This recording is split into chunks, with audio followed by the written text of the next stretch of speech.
Jeremiah Love breaks free. Jeremiah Love trying to go 98.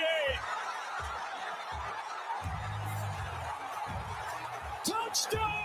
What a run in the first touchdown of the 12-team playoff. This is 365 Sports. Daniels keeps it, and he scores. 365 Sports is presented by IdealMRI.com. High-quality MRIs for $497 or less. IdealMRI.com. Your health is important, so is your budget.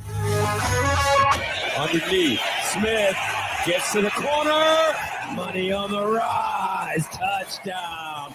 Jeremiah Smith. 365 Sports is also brought to you by Texas Farm Bureau Insurance, protecting Texans since 1952. Johnson buys some time. There's the tight end again, rumbling towards the end zone, and the touchdown for Anzio.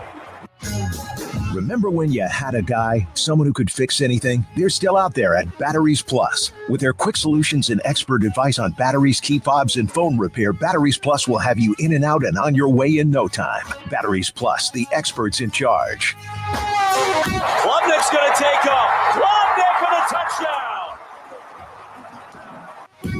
touchdown. Now here's David Smoak, Paul Catalina, and Craig Smoak.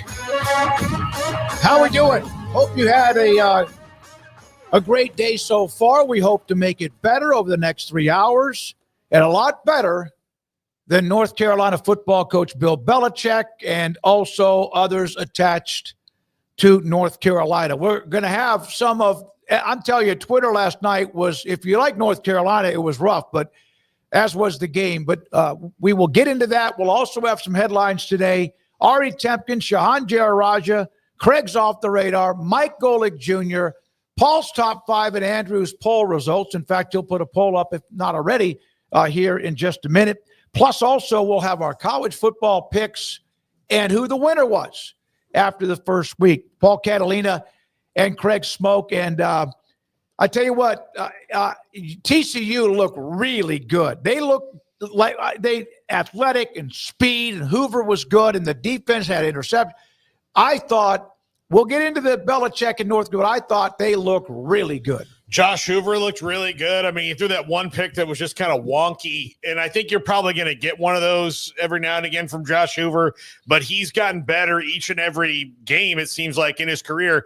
TCU was 9-4 last year. It gets overlooked, doesn't it? And, watching the pregame, I get the big story is Bill Belichick, but that was really overlooked. They were 9-4.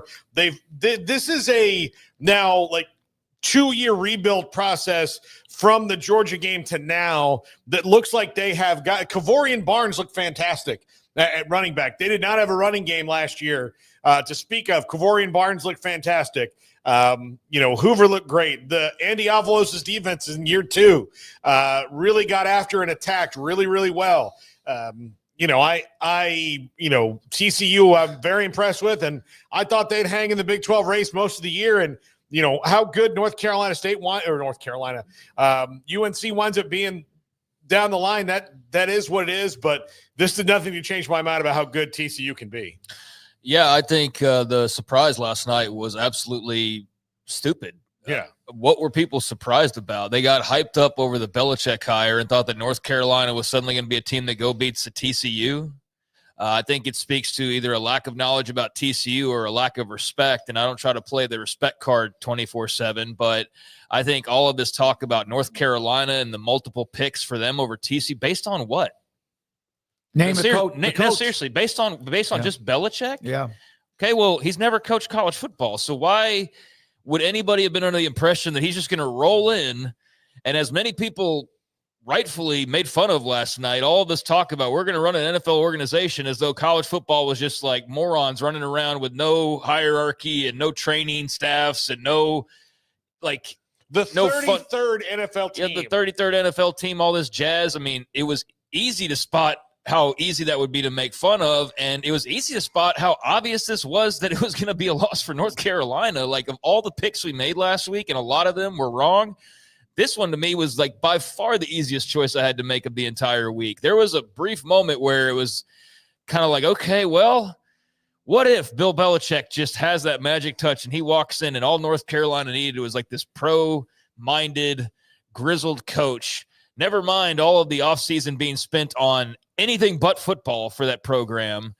But I just never understood the whole North Carolina is going to go beat TCU thing. I mean, I don't even care that it was in Chapel Hill. That's not like it's some absolutely tough place to play that TCU wasn't going to be able to handle, with all due respect to the Tar Heels fans. So last night, I mean, I guess I was somewhat shocked by the lopsidedness of the score, but I am not surprised, and I wasn't surprised last night watching in any way, shape, or form that TCU beat them and beat them soundly, because, I mean, look at the quarterback spot alone. Let's compare Josh Hoover to Gio Lopez. Mm-hmm. I mean, that's a starting point, and we can go out from there, but yeah, give me TCU's pretty much everything over anything that North Carolina was trotting out there last night. And look, I'm sure if you broke it down individually, there's some guys on that team, they have talent too, but Sonny Dykes had this team in the playoffs just a couple years ago.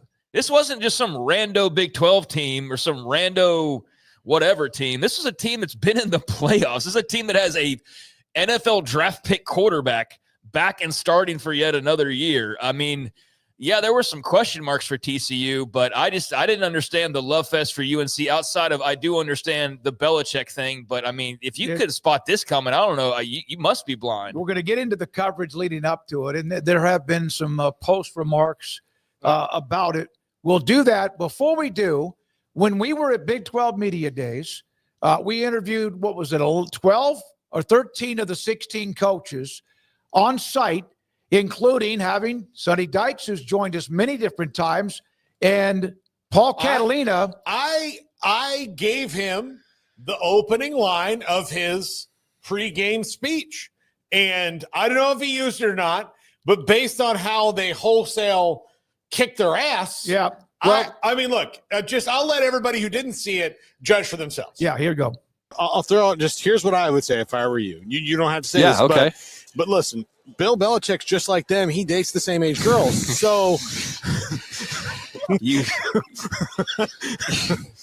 no response for that. I could not resist. Radio silence. Good God, Paul. Well, it's true. Now let's go through some of what was put up as the night was going on and as the game ended. First of all, TCU, on a response to what earlier in the day North Carolina was like, wake up, it's game day. Bill Belichick is college football. And TCU last night, babe, go back to sleep. So that was wake up and babe, go back to sleep. There's also the part about all the talk throughout the day on this Hall of Fame coach. No one's taken away from what he did as an NFL coach, or who knows what he might do in college. But then TCU football, they ought to get a raise for all this. Whoever's doing this is teaching a master class. They have the real LT there, which I will tell you, the other LT who was at that game last night was at LT's Hall of Fame induction party, because Q and I went to it. All right. But the bottom one is my favorite. It says, if Matt Patricia had Arch Manning, in hell. What is Bill Belichick going to do to that poor guy at TCU? And then they say, I guess we'll never know. I guess I'll never know. The top left analyst talking about Belichick, and this is a players' game, which, by the way, he used yesterday evening, Sonny Dykes, that it was a players' game. Then here's Sonny Dykes after the game and the win for TCU and how the team perhaps had a chip on their shoulder. And speaking of Sonny Dykes, he's with Holly Rowe. Well, Coach Dykes, there were a lot of other headlines leading into this game tonight. How did you make it about TCU leaving the game?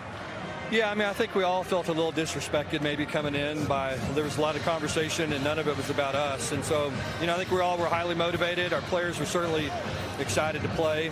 Thought we did a great job of, North Carolina came out and executed really well on the first drive. We got down early and it didn't look great for us. Our guys just hung in there and, we really prepared well. Really proud of our guys and they put a lot of work in and we showed up today. They absolutely did. It was a landslide. Now, as before the post-game press conference, this is what the podium for Bill Belichick's post-game press conference looked like, with all the balloons. And then, of course, there's John Tolte. This backdrop for Belichick's upcoming press conference, the balloons just hit a little bit different now. Well, Jordan Hudson, when she was in high school just a couple years ago, was a champion cheerleader. Like, she was very big into it. I found this out after looking at that and falling down a Twitter rabbit hole, but she was. And it very much looks like something that a high school cheerleader or cheer mom would have thrown up there. Well, there it is. And it was interesting, again, when Belichick was there at the podium. And then also this one, this was prior to the game. Michael Jordan, a lot of celebrities on the sideline. This is the new logo for Air Jordan. With that picture, was it on the beach? Yeah. When he was doing yoga or whatever with his girlfriend. And so that's the new Air Jordan logo. And then finally this, and we talk more about the game again and others. Jimmy Traina covers media. He said, I have never before, do we have that one, Brandon? I can't figure out which network embarrassed itself with their coverage more this weekend. Fox acting like Arch Manning was better than Tom Brady, or ESPN openly rooting for Belichick and ignoring TCU completely. Yeah, I didn't watch a whole lot of the Arch Love Fest over on Fox, so I didn't catch much of that, but I can imagine what that must have been like. And I guess the good news for Fox is that they're a Big Ten channel, so they still got what they wanted in the end ultimately with Ohio State getting a win. That was big for them regardless. But, yeah, they were all in on Arch, and ESPN was all in on Arch, but also on Bill Belichick last night, and they brought the stars out. Michael Jordan's there, and every North Carolina who's who was seemingly at that game last night. It was the start of a new era, and again, I think it's great that Belichick's in college football. I'm very curious of how this works moving forward. I know some people after last night feel like he won't even make it till the end of the year before just saying, all right, I'm out of here. But I don't know. It'll be interesting to see how the rest of the season goes for the Tar Heels now that the bubble's been burst a bit right out of the gates. Had they won, then you can imagine the hype train that would have followed. Now that reality has sunk in, it's okay, you're not the greatest coach of all time anymore, where you just walk in and everything you touch turns to gold. Like, you're going to have to get down in the dirt, and you have to some degree over the last few months, but clearly not enough to even compete with one of a handful of Big 12 contenders. And you're looking like you're somewhere in the middle to bottom of the ACC at this point, which is not necessarily the toughest lineup in the world. So how bad is it, or how not bad is it? We don't really know, because TCU is a pretty good team, and that was a big challenge for North Carolina and for him right out of the gates. And I do think that needs to be taken into consideration, because again, I'll go back to what I said just a few minutes ago. The disrespect for what is one thing when you're talking about Belichick rather than the team they're playing, but to treat TCU like they're just some schlubs, again, is what is the most disrespectful thing. You can insert team and say, oh, that's disrespectful. Yes. But to sit there and act like North Carolina is just going to roll a program that has been as good as anybody year in and year out in the Big 12, has made the college football playoff, has churned out a ton of draft picks, has a draft pick at quarterback, has various other guys at various other positions. I just saw this coming from a mile away. Not the extent of the blowout, but TCU spoiling the party. That was easily on the horizon if you were paying any attention to it. And if you had any knowledge of TCU as a football program, it should have been obvious that they weren't just going to waltz in and Bill Belichick's just going to grab his victory and they're going to, march on and roll into the ACC championship game because he's Bill Belichick. It's like, no, last night was a wake-up call for some people, but more than anything, it was a reality check for everybody that thought it was going to be easy or that it would not be some type of a massive adjustment. Kavorian Barnes, by the way, who had a huge night for them for TCU. He's you know where he was last 3 or 4 years? UTSA. He played at St. Augustine High School, put up big numbers there. His dad's a football coach there. And there's another one of those that got away from a school like a UTSA that look what he did last night. And when that offense, with all the space they have available, he's going to be dynamite. Yeah. You can take that down now, Brendan. But I'm watching I didn't see much of the pregame last night, but right when I did turn it on, it was about 3-4 minutes in. And it was like, you could tell, like, Bill Belichick in college, and that's a major story because, he's got more Super Bowls and all that. But they go to Pete Thamel, and Pete Thamel was the one who's like, hey, just talking to the coaches and the scouts here, North Carolina does not have that many NFL-type players on their roster. So while this is, we're the 33rd NFL team and all of that, he said there's, 17 scouts here tonight. And I went and talked to them, and most of their list is TCU players. Well, that's obvious because you got 70 new ones. And if you go back and look at the slow roll that Mike Lombardi and Bill Belichick did in building this roster and coaching staff, this was kind of to be expected. Look, I'm not going to knock Gio Lopez. He didn't play well. He didn't have a really strong arm. I mean, Max Johnson looked better, but Gio Lopez won the job. Obviously, they went and got him from South Alabama for a reason. But, and he got hurt in the game too, so we'll see that going forward. But I just saw okay, you weren't competitive in the quarterback market if you wanted to be really good right away. You got a couple of kind of random guys that are pretty good players, but everybody else that you brought in was in the middle of the pack. And if you think you can coach those guys up, great. But the expectations, if you had looked at their roster and what the guys on their roster had done at their other places, you'd be like, okay, fine. I mean, this is probably a 500 team at best, but they have a new coaching staff, so that's kind of to be expected.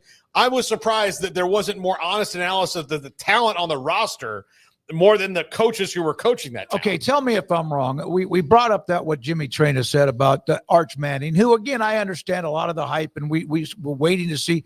But what you have, especially with a certain network, is when they get their hands around you and they love you, it's overwhelming. They'll drop them quickly. They won't with Arch. He'll be just fine. North Carolina, they built this up. They built this up with Belichick.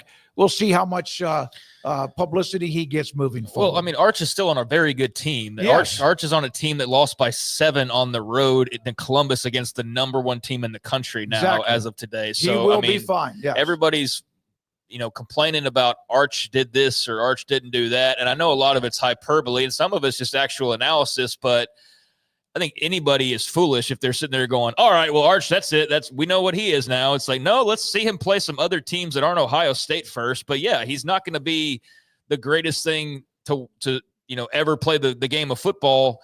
And even though it feels like sometimes he's promoted that way, I think most people are realistic and they're like, hey, he's in a league where he's going to have some tough games, probably be pretty good. The hope is that he'll be very, very good. But, yeah, he's probably going to take some lumps, and he took some lumps in that first week. But ultimately, the team's going to be fine. I don't know if North Carolina's going to be fine. Yeah. I don't know how many games they're going to win.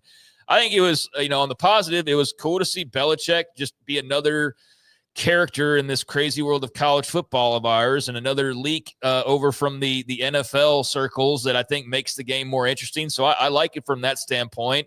I don't really care for the tabloid stuff, although it's humorous and a little weird. And I would imagine somewhat of a distraction, and will only be more of a distraction if it's highlighted while they're losing football games now. That's when it'll really become super problematic for the people in charge over there. But, I mean, that's going to need some time to play out. But, yeah, it was a very rough debut for Belichick. And I know that TCU is, like, not world beaters either, but I thought that they must have been thinking that they were talking about, like, incarnate word or something, like based on like some of the projections and the picks and how matter of fact some people were about North Carolina and Belichick. So good to see TCU answer the call for themselves just to get a big win right out of the gates, a nice road win, a win over a power team.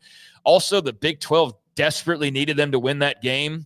I mean, desperately needed them to win that game to save some face this weekend. So I think that went a long way into doing some good for the Big 12 as a whole. So a very big night for TCU, for themselves and for their league. And I think that TCU is going to be one of 5-6 teams that we're going to continue to talk about being in the mix. A lot to like about that team. And they're about due to have a little bit of a bounce back because since that playoff run, it's been, they had the 9 wins right after. And then you had the year after that, they struggled. Yeah. Yeah. The year after the playoff, they had the 5 wins and then the 9 wins last year. So this is a team that's coming off of 9 wins with an NFL quarterback and a continuity on staff. I just think this was a pretty easy game to pick, and I'm glad TCU was able to take care of their business. I'm glad that reality has now set in, and we can talk about Belichick from all right, what's really going on sort of point of view now, not the strictly tabloid or the kind of full of it, he's going to teach the college football world about how things are done, or anybody who thought that was going to be the case. I mean, that's all gone now after last night. By the way, there were some that were taking shots as the game went on, and one of them is one you got to be careful about social media. I get hit with a spam account every once in a while. I always get one of those. I get fooled by a couple of them on reporting, but there was one that showed Jordan Hudson on the sideline and talking to Bill Belichick, and the title was that she was on the sideline during the game. And you could see in the background that they were warming up. Coaches were on the field. So just kind of be careful, but that was taking something and exaggerating it quite a bit. Yeah, there's going to be a lot of BS around it when it comes to, such a sensationalized relationship like he has. But also, I think that it's time for kind of an assessment of Bill Belichick's assessment of players in the last few years of his time with the Patriots. Brady left because he had decided, look, I'm the kind of run its course. I want to go somewhere where, towards the end of my career, I feel like I can win. He went and won with the Bucs. But part of it is if you look at the drafts of the last 4 or 5 Belichick drafts, they weren't great. And it was because he'd gotten to a place where he was so comfortable evaluating talent. He kind of thought he was Gil Brandt. And, a lot of those guys that were with him before had kind of moved on and on all that. And so he drafted a bunch of guys that just didn't hit. And it looks like in the way that they built the roster through the portal, he was kind of doing that same thing of hey, we see something in these guys that others don't. And that's all well and good. A lot of successful coaches can coach people up. But to then take all this time with Michael Lombardi's podcast and all the things you're saying about we're the 33rd NFL team, if you aspire to be the 33rd NFL team, then do that. But saying that you're the 33rd NFL team before you guys have taken a snap in the game, that's kind of silly. Well, we're not going to be what everybody else was. That's enough about him. It's about North Carolina. A lot of you have also made comments. Some of you having fun with it. So TCU and Sonny Dykes dominate the Tar Heels and move to 1-0. Yeah, I mean, this is why we love this sport, is to see, or at least I do, and I think most people do, is to see the actual results. It was a fun offseason of building this thing up and talking about what it could be and what it might look like and how successful it will be right away and their chances against TCU. But now we have real proof in the pudding, and this dream that he was just going to waltz in and be great, that's clearly not the case. So back to the drawing board for North Carolina, and a reality check in a major way for their staff, probably in so many ways. I don't think that anybody expected them to get beat the way they did.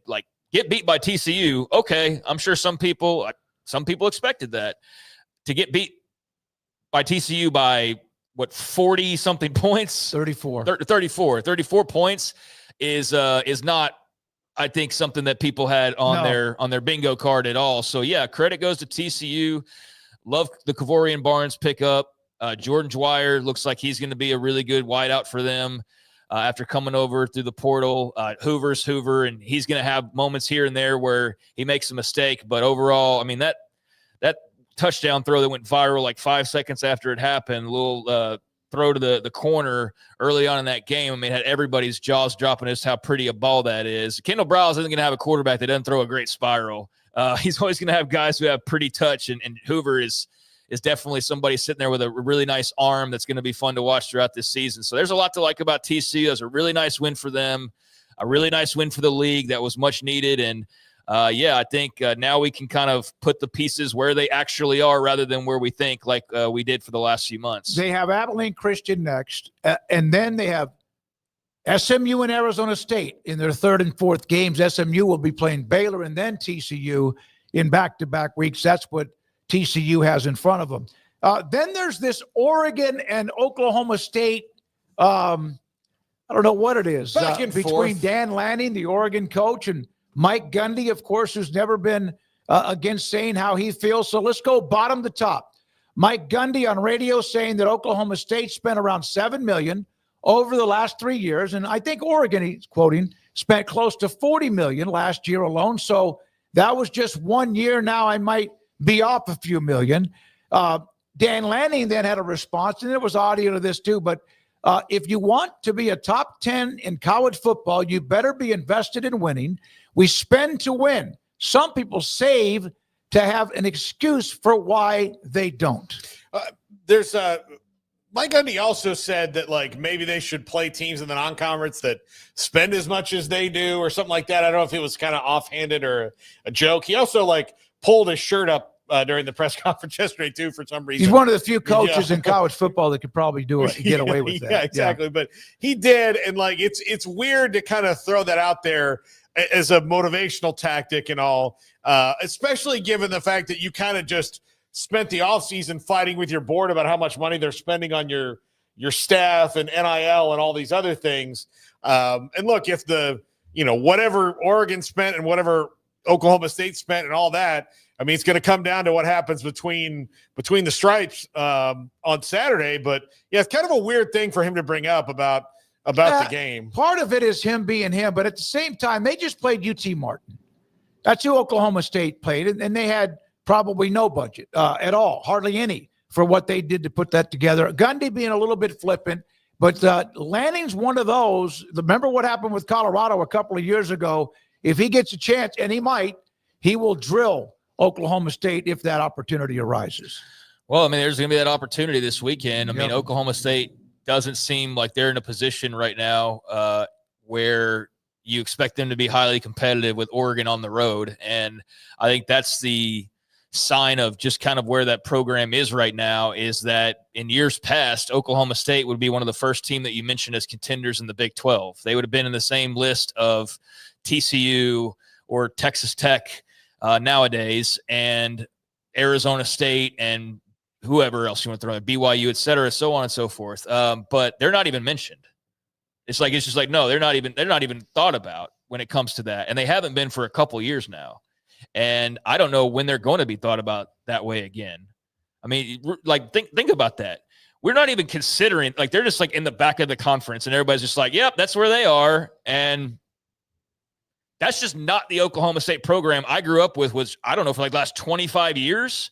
So for them to just be like kind of just there and not even like, this would have been a game that you would have expected to be highly competitive in years past. Yep. This is a game you thought Oklahoma State could actually maybe win depending on who the quarterback is and who the skill guys are. Like, if it's a year where they've got Spencer Sanders back there and a great running back, like, you think, hey, they could probably go up to Eugene and win a game maybe. Now, I don't think anybody in their right mind has any feeling that Oklahoma State's going to be able to go up there and win this game. And I just think that has nothing to do with these comments. It's just kind of a sad state of affairs on really when I started thinking about it, of like, damn, man, like, they're not only not in the mix, but they're not even be talked about to be in the mix. And that's a shame. And I don't know how long it will take to get back into that position. Clearly the way to do it is to win games. But as to this, I didn't get to hear Gundy's phone comments, and if you got to see the video of this with Dan Lanning, he actually said a lot more than just that quote right there. But I didn't know, and I couldn't find the comments originally that Gundy made, and I'm sure he probably was being flippant because he can be that way sometimes. But it's also not a lie that Oregon spends way more on their football roster than Oklahoma State does. Like, that's just true.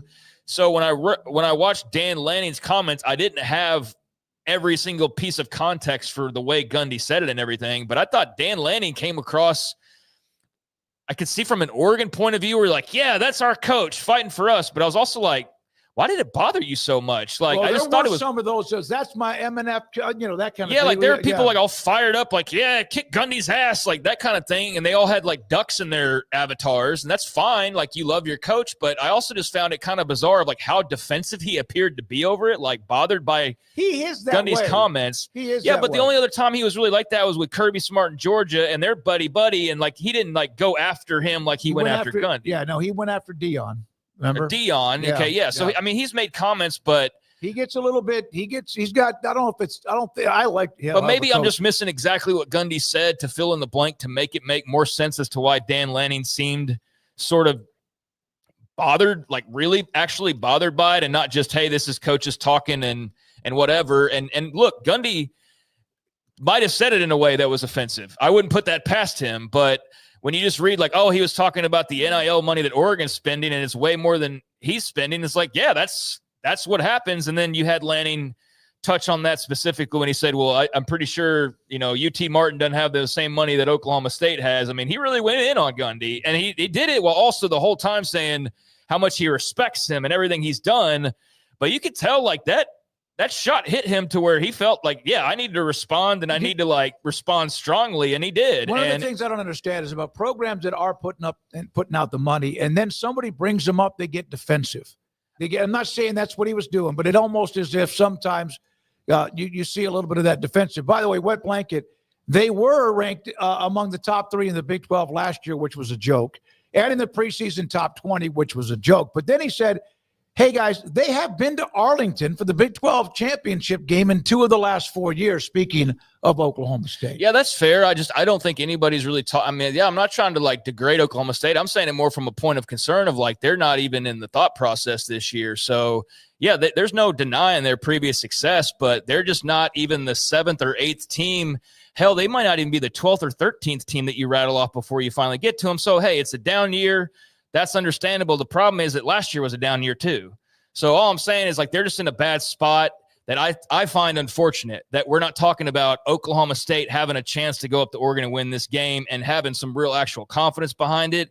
I think we're all kind of just sort of we're like I can't think of the word. We're resigning ourselves to the fact that like this could get ugly, right? And it just you wish Oklahoma State was in a bit better of a spot leading into a game like this. They could represent themselves a little bit better. But yeah, I mean, Oklahoma State's a great program. Not knocking that at all. Just really acknowledging sort of where they are this last year or so is just kind of off in the wilderness compared to where they've typically been and where we've always known them to be. You got to be careful with that. They're a program that has some notches on their belt, but in this day and age, man, you could slip into like oblivion if you're not careful. By the way, Dustin was saying one of the things he was talking about is that, and I think you said this, is Oklahoma State should start playing teams in non-conference that also have what might be similar budgets. The thing about that is you don't know who has what budget. Some like to kind of flaunt it, and some don't really ever say much about it. But that's kind of what he was also discussing too. Yeah, and I see. So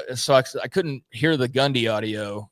If somebody has and wants to shoot it over, I'll listen to it. But I couldn't find it in my brief little search last night. And yeah, I knew that in the summary of it, that's what he had talked about. I didn't hear Lanning really comment on that specifically, unless it was that part about I'm pretty sure UT Martin doesn't have the same money as they did or whatever. But yeah, I thought Dan Lanning like made a point that his fans loved, but it was also kind of weirdly defensive.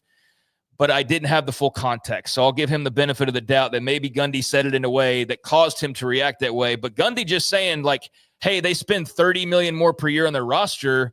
Yeah, they probably do. Yeah. And guess what? There's nothing wrong with that. And like I've said multiple times, and you just brought it up, it's weird how weirdly defensive people who brag about all the money they're spending get when you bring up all the money they're spending. Yeah, they get a little bit. It's like one day it's a graphic for you, but then I bring it up and all of a sudden, well, you guys have money. Why do your boosters suck? Which is basically, what he was saying about Oklahoma State was, I don't know what their problem. I thought he kind of, it seemed way too personal to me. And by the way, it shouldn't be, because you can spend as much as you want.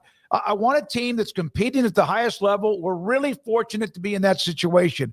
I can't speak for their situation. And he did talk about how Gundy's a great coach. I have no idea what they got in their pockets over there. I'm sure UT Martin maybe didn't have as much as them last week, and they played, so we'll let it play out. And I think that's where the scheduling comments that I didn't get to hear probably came into play about the UT Martin thing as well. But, yeah, I don't know what Gundy was talking about with that, since I didn't have the full context, and I don't even like the idea on the blurb that I saw about it of, like, we should have similar budget teams playing each other. I'm not for that in any way, shape, or form. No, look, it's funny because it's kind of like, it's not like they're calling out an individual's money. It's not like Mike Gundy's like, oh, yeah, well, Dan Lanning with his, fancy shoes and highfalutin car. He was just saying that the program spends more money, and Dan Lanning's like, how dare you? It is untoward to talk about money, sir. Now, please get out of Central Park West. That's kind of weird. Yeah. He didn't. He said, no, hell yeah, I'm proud we have what we have. Well, and this is also Mike Gundy, who benefited greatly from T-Boone Pickens money for a long time when it wasn't. Imagine what T-Boone will be spending right now. Yeah, right? Yeah. I mean, if he'd be the Cody Campbell, the whoever for Oklahoma State like he was back then, but probably even more so now. So it's not as though Gundy hasn't benefited from his own Phil Knight type of guy in previous years before. So I'm thinking that I must have missed something that Gundy said in that phone interview that caused Lanning to react the way that he did, because based on what I actually did hear, I didn't think he was anything other than the obvious. So I'm clearly missing something there. And you know what? Lanning's a great coach. They're a really good football team. They're heavy favorites this weekend. And I'm just hoping that Oklahoma State can go up there. And I hope they can go up there and make a game of it somehow. 30-point favorites. Last time Oklahoma State might have been an underdog by 30. Quick note. Let's go to the AP poll just to show it, and then we'll come back later in the show and discuss it. Here is the AP poll that was released earlier today. Ohio State now is 1. There you see LSU bumps to 3. Georgia, Miami at 5. Texas falls to 7. And then Clemson pretty much didn't. Well, they were 4, right? Or was that the coaches poll? So there you have South Carolina. There's an SEC team that moves into the top 10. And then you see the rest of Arizona State is at number 12. Iowa State in the top 25. And Texas Tech and Utah come in at 24, 25. And Alabama holding on to the life raft on the edge of the Titanic. And there they are at 21. There's only like 3 other teams in this poll. Okay, look, had Miami lost to Notre Dame the way that Alabama lost to Florida State, Miami would be out of the poll. I don't think so. I think so. Well, they were what? 9 or 10? Yeah, they'd be out of the poll. No, I think they'd be in that 4th row. But so you're saying Alabama should be out of the top 25? I think that there's a justifiable case to put them out of the top 25, right? Paul, college football cannot exist, and the college playoff cannot exist without Alabama being involved. No, it's just 1 week. Yeah, but if you're assessing on there's plenty of teams they have that might knock them out of the top 25, or that might be able to jump them back up into the conversation. So, Craig, quickly wrap this up, and then we go to our guest. No surprise to see Ohio State at number 1. They deserve that after the win over Texas. LSU making a nice jump as they should. Texas down to 7. Still a good spot. They're still a top 10 team, right on the cusp of being top 5. But that, dropping 6 spots is somewhat significant. So they're clumped with all the other big game losers. They're Notre Dame and Clemson all bunched up together. So, interesting top 6 that we got now with the unbeaten big names and Ohio State, Penn State, LSU, Georgia, Miami, and Oregon, and Miami with the significant jump along with LSU. So a lot of teams trading places from the back of the top 10 to the front of the top 10 from those games that were set up where a lot of them faced each other. I think Florida State jumping right into the mix. I'm glad that I mean, you can make the argument maybe they got a little overrated because it's like jumped in from nowhere to middle of the pack. I was wondering how high they might go. So 14, I think you can make the case is maybe a little bit too high to jump in right away, but it's not as egregious as it could have been than I thought it might be. For some people, putting them in like the top 10 just based off that one win. So that's okay. I think 14's understandable to have. And then I mean, Baylor's going to get a crack at an SMU team who's in the top 25 this weekend to try and make up for that loss to Auburn. So that's a good opportunity for them. And, just the same kind of collection of Big 12 schools. We don't know how to sort them. Let's stick them starting at like 15 and then just put them in there. But Utah getting some love. I mean, that's certainly noticeable that they're now in the top 25 and BYU's right there knocking on the door as well. So they're number 26, by the way. BYU would be number 26. So right there knocking on the door as well. And so I think they'll be in there in no time if they just keep handling their business. And that's nice to see Utah getting some love for that performance against UCLA. Yeah, you got 4 teams from the Big 12, from 12 all the way down to 25. And I think Iowa State, if they don't move up, I'm saying considerably if they beat Iowa, who's not ranked, but if they beat Iowa, what I've seen from them, they ought to be right outside the top 10, depending on anything else that happens in college football. Go ahead. I want to talk, but I don't feel like we have time to talk about it. We're running a little bit late, but go ahead, say it. No, I hear these arguments for and against the polls all the time. I'm not anti-poll by any means, but I've seen plenty of people who are very well respected talk about, well, these polls don't really it's going to work itself out. And it's like, yeah, eventually like 8-9 weeks in for some people, but that's part of the problem is then when everything is about promotion, about this many top 25 appearances and this many, this and that, like the poll does matter. And so to have, I don't know, like to have some of these, I don't have time to really dive into it, to be perfectly honest with you. Well, we'll do it again. We're going to have the college football picks. We'll announce the winner and then have our picks at around, 4, a little bit after we have Shahan and before Off the Radar. So we'll come back to this again. My short point is just I think there's some teams that have to work a lot harder to get just to like the 15 versus some that they lose and they still hang around. And people sit there and argue like, well, the polls don't really, they work. It's like, no, yeah, after several weeks of where a team can claim that they're ranked and gets to claim wins against teams that shouldn't have been, like that's where the way it's always been. I know, and that's my issue with it, is what I'm saying. And it's never going to change. That's the thing. You have to scratch and claw to get to 16, even though last year you were really good. Iowa State won 11 games.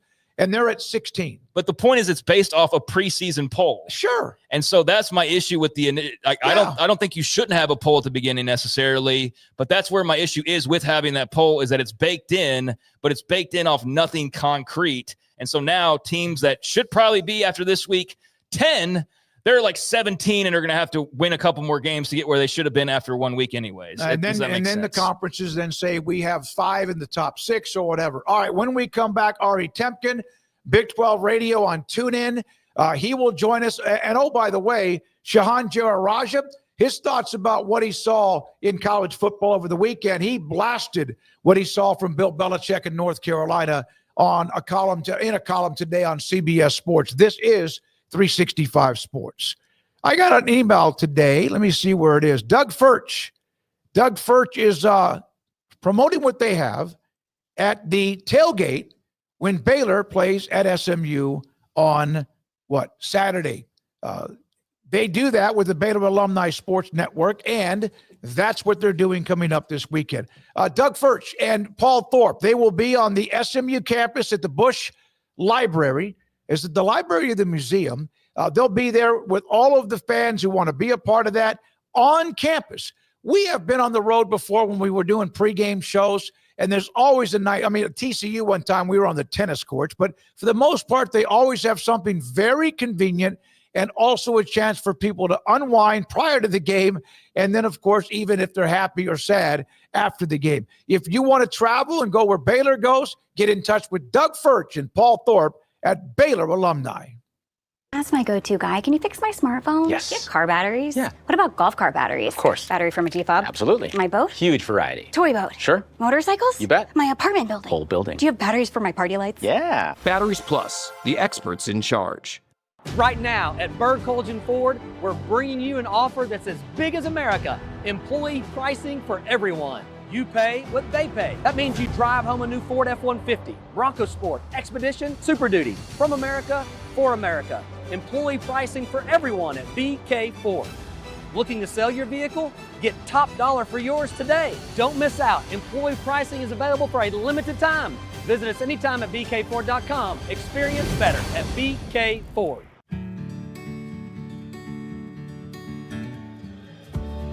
Whatever it is you wrangle, whatever seeds you sow,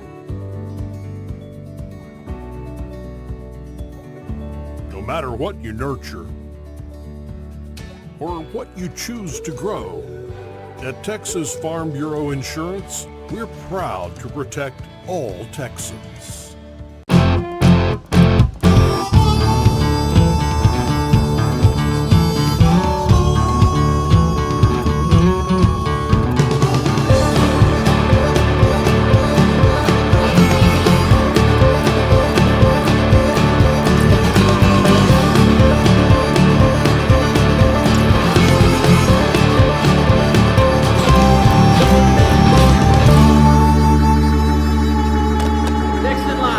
You got batteries for my side-by-side? Yes. Replace my flashlight? Sure thing. What about my business? Oh, good one. 100%. Batteries for my fleet of trucks? Gas floor scrubbers? Yes, and fire panels. We have pallets of batteries. Well, what about... As your go-to guy, if it needs a battery, we have it. Well, that's all you had to say. Could have led with that. Batteries Plus, the experts in charge. This is 365 Sports. The 3 o'clock hour is sponsored by Waco Custom Marketplace. Meats, sweets, Texas treats, and a cut above the rest. 425 Lake Air Drive, Waco. He was gone for a couple of weeks. He was on a trip. What was an Alaskan cruise. Ari Temkin from Big 12 Radio joins us on 365 Sports. He's no longer a holdout. Like Micah Parsons, we tried to trade him. There was no value. There was no. Hey, I'm just kidding. Good to see you. 2 first-round picks, Smoak. Yeah, no, I know. And then a lot of money, too. Now, let's get to TCU. Looked great last night. Obviously overlooked throughout the day leading up to it. Utah appears to be healthy. Iowa State, to me, looks really good in Arizona State. But let's discuss the Frogs and Sonny Dykes, man. They looked explosive. Yeah, I mean, aside from the first drive, it pretty wild. The first drive, offensively and defensively for TCU, throw those away, and it was basically a perfect game. But their defense gave up a ton of yardage, and you're thinking, oh, here we go again. And watching some of these Big 12 matchups in Power 4 versus Power 4, and then I think we really saw the strength of TCU. Look, this shouldn't be much of a surprise. Maybe the fact that they beat the tar out of them. But, I mean, TCU has been number 1 in the Big 12 in recruiting in 2 of the last 3 years. And the 1 year they weren't, they were number 2. So, I mean, suddenly these players that were young 4 or 5 stars coming up through TCU are now becoming major contributors. And I think we're seeing that along their offensive and defensive line. They were as disruptive and good in terms of their running and passing, disruptive on the defensive line, and then the ability to run block and pass block. It was basically a perfect game for them. And I think, you don't want to overreact too much to one game, but I had them 5th in my preseason rankings. I probably didn't have them high enough. Another team I probably didn't have it high enough was Utah, and then Iowa State as well as another team I probably didn't have high enough. Ari, watching them, I mean, you kind of see the 2-year build of the roster where they kind of changed their strategy in the transfer portal a little bit. They went out and got, Kavorian Barnes, fantastic at running back last night to kind of reestablish the running game. They look like they're actually running both the coordinator systems last night. It's where last year they were learning Andy Avalos, and they looked like at times they were running like 80% of Kendall Bryle's system. Yeah, and I think specific to Andy Avalos, like they didn't have the personnel to run the type of defense that they wanted to run. So it was a complete departure from the previous, Gillespie defense that they had been running. And so last year, it makes sense that they would struggle so much as they try to turn their roster over and, try to mold their down linemen specifically to fit more into that Avalos system, which I think, obviously looked really good last night. I don't want to overreact too much to the defense because, it was a brand new offense for North Carolina. And, I think after the first scripted series for North Carolina offensively, their quarterback looked very confused and lost in a brand new system. But I think what we did see is like one of the most experienced and best secondaries of the Big 12 and a defensive front that's really, really good. And I think that's what led to, Bud Clark did the pick six all by himself for the most part, but their scoop and score touchdown, and really the disruption they had throughout the course of the game, Paul, was related to what they were doing up front. I mean, I think look at the Baylor game, look at the Georgia Tech Colorado game, look at this game, look at the Utah game, like the common thread. And these were, 4 of the 5 Power 4 versus Power 4 matchups that we had. Like, it pretty simple. The teams that dominated in those games, the teams that won up front, especially on the offensive line. TCU struggled last year to run the football. It doesn't look like they're going to have that same issue this year because their offensive line has it figured out. And you've got a physical back like Barnes with an offensive line that can open up holes. I think you got a huge opportunity here. So yeah, I mean, it's as much as the game has evolved, it's still fairly simplistic. Like, just look at those 4 games. Utah completely dominated line of scrimmage against UCLA. So did TCU, and Auburn dominated against Baylor at the line of scrimmage, and so too did Georgia Tech against Colorado. So, Ari, that leads me well into talking about those matchups, the 5 games. The one you didn't mention, Cincinnati losing to Nebraska.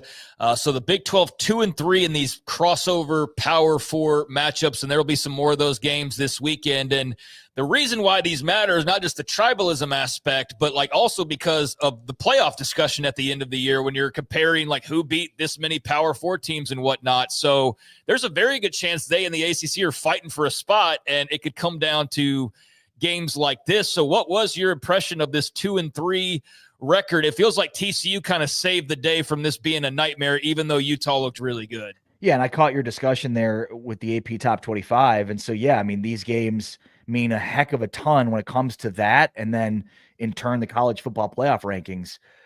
Yeah, I mean, I would say it was pretty much a disastrous opening weekend for the Big 12 that was saved by TCU, and saved it away because it was on national television in front of a huge audience with nobody else, no other games on. Mm-hmm.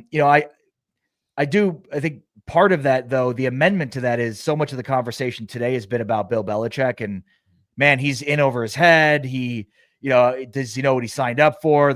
So as opposed to the story here, which was, man, TCU is really good and North Carolina's probably not nearly as good as we thought they were. The conversation's more around Belichick. So I don't know how much, that helps TCU. Maybe it does. TCU is a really good football team. I know that when the season's, winding down and whatever North Carolina's record will be, like TCU will have a ton of wins, and we shouldn't be surprised by that. So independent of the interconference, intersectional matchups here, like TCU proved last night that they're as good as we thought they might be based on preseason expectations, based on personnel. I know. Oh, I'm sorry. I know it wasn't Kansas State. Well, that was a nice win for Iowa State, but then they just throttled South Dakota. All right, maybe they should. Iowa this week, I think they're not getting enough recognition, and doesn't mean if they beat Iowa they'll jump too much, but they sure look like a complete football team. No question. And also, like, Kansas State needed a touchdown at the end of a game to beat a North Dakota team that, from an FCS perspective, is middle of the pack. South Dakota is a legitimate top 10, top 15 FCS program that Iowa State absolutely ran out of the building. You should do that with every FCS team if you're a high-level Power 4 conference team. But, I mean, what Kansas State didn't do against North Dakota, which is half the team South Dakota is, we'll see when it's all said and done how this thing shakes out. But I completely agree with you, Smokey. The fortunes of these two programs in Iowa and Iowa State have changed so dramatically, just in terms of, like, Iowa, we year in and year out was thought of as, a major Big Ten contributor that could be, competing for Big Ten championships. Now it's the opposite. They're thought of as a joke of the Big Ten. The Big 12, meanwhile, Iowa State's a team that's consistently competing for Big 12 championships. I mean, the quarterback matchup in here, I don't know if you guys saw the numbers for Iowa State's quarterback, Mark Gronowski, from last week. He's a transfer from South Dakota State. And, I mean, he basically put up 44 yards of passing and a touchdown against Albany. So, I mean, that's par for the course for Iowa. I get it. But, I mean, they're supposed to have a little bit more of an explosive offense. So, to me, the spread in this game, just being 3 probably isn't enough points for an Iowa State team. I understand these two teams have played really close games of late, and I certainly expect this game to be close. But Iowa State is the much better program right now and in a much better spot. And, yeah, there's a chance that Iowa State could blow them out. Who are you concerned about after week one? Outside of Kansas State, outside of them. Yeah. Yeah. Well, Baylor. I mean, obviously, not just because I picked Baylor to win the Big 12, but I think a lot of people figured that Baylor would be one of the 5 best teams in the Big 12. And, we knew the offense was going to be good. I think it was a surprise that the running game was completely ineffective. And, it was basically all on Sawyer Robertson. And I mean, he put up some big time numbers. One of the things that I was a little bit miffed about, or maybe confused about, was why he didn't take off more. It felt like he just had this plan going into this game and going to the season that he's going to become a pocket passer. And, I mean, Baylor was at its best last year when Sawyer Robertson was taking what the defense gives and, earning yardage with his legs, and I think it also helped to kickstart the running game as well. So maybe that would have been the secret sauce to getting the running game going in that game, because there seemed to be opportunities, especially 3rd and 4th down opportunities, where like he had opportunities to run upfield and he just didn't take them. He sat back in the pocket and tried to make a play with his arm. And so like, I think so number one, that's a surprise there that the running game was as bad as it was. And maybe that had to do with Auburn, or maybe it had to do with Sawyer Robertson not wanting to take off, because again, I think his ability to run impacts the Baylor running game in a majorly positive way. But the bigger disappointment was obviously what happened on defense. I mean, you just cannot have a guy that can't complete passes consistently run up the middle on you as often and as successfully as Jackson Arnold did. I mean, I get the approach of you want to neutralize their passing attack, which was really good coming in based on the receivers that they had. But like at some point you gotta nix the 2 high safeties and play them honestly and try to see what you could do. I get the loss early in the game, the pass rusher, what that had in terms of the impact overall. But like, I thought if you're Baylor, you should have had more up front on the defensive line, especially in the middle. I heard all offseason about how much work Dave Aranda had put in terms of the middle, the interior of that defensive line, for it to be as bad as it looked week 1. So yeah, Baylor, hugely disappointing. And look, it remains to be seen how good Auburn is. Maybe we'll look back on that game at the end of the year and be like, that was just 2 really good football teams. But after 1 week, the questions we had about Baylor specifically on the defensive side were not answered. So I'll ask the flip of that question, but we've talked, Cincinnati, Baylor, Colorado, this team that has struggled. There's a lot to choose from because 13 teams did win their games. Some of them not as impressive like Kansas State, but Utah, mightily impressive. BYU, the return of Rich Rod. I mean, where did your head go as far as something that jumped out of like, oh, wow, that was really impressive in week 1? I mean, Iowa State, again, I know it's South Dakota, but that's a top 10 FCS team. And I mean, they made them look like, they were just any random FCS team, which again, you probably should do if you're a top tier big Power 4 team, but it's that coupled with the fact that what they did week 1. I mean, Rocco Becht, and I said this to Matt Campbell at Big 12 Media Days. Like, I know what Brock Purdy has done in the NFL, but given the 2 samples of college, Rocco Becht is a better college quarterback than Brock Purdy was. And he's continuing to prove that. I mean, the dude, this is a quarterback league. He may very well be the best quarterback in this league. He is so dynamic, and like it's really interesting. Matt Campbell and Iowa State, they were really poor for like 2 straight years in 1-score games, and that's completely flipped. And a lot of that has to do with Rocco Becht. Like, you give him the ball at the end of a game in a close game, and the game's over. He's going to win it for you. And the other thing too is, I know coming into the season, the loss of Higgins and Knoll were huge question marks, but I think Rocco Becht, number 1, is good enough to overcome those losses. And 2, the emergence of their 2 tight ends over the middle of the field, which is something we've seen before from Iowa State, in Ben Bramer and Gabe Burkle, those 2 guys, 6'6", 6'7", 260-pound, huge tight end targets. So I think this offense will evolve. And then maybe very quietly, Nico Marchiol in West Virginia. Again, not a great opponent, but like they had 5 turnovers in that game and still won the football game, which is sort of insane. And Marchiol in this offense, that's just really intriguing. Like, I want to see more of this. We're going to get a much better look of this against a much better Ohio team this week, and then Pitt next week. So it really ramps up for West Virginia, but they're maybe one of my potential major surprise teams in the Big 12 this year. I know you got to go for an appointment that you have at 4. You mentioned Sawyer. I thought he was tentative in running. I did not understand it. I didn't know, was he still, is there something He got hit him? A lot too. Like, yeah. He got put on his back quite a bit. Part of it might have been he was gun shy, but he had opportunities to take off and just seemed like he was either told not to, didn't want to, or just it was one of those nights and he got a little bit frazzled. And he's a good player. I mean, the passing numbers speak for themselves, and it basically was all on him. I mean, it looked a lot like watching TCU last year, where all they had was this incredible passing game, and that had to save them every week. They had no running game TCU last year, and the defense wasn't going to help them. And that's what Baylor had week one, and that's not what we expected for this team to be.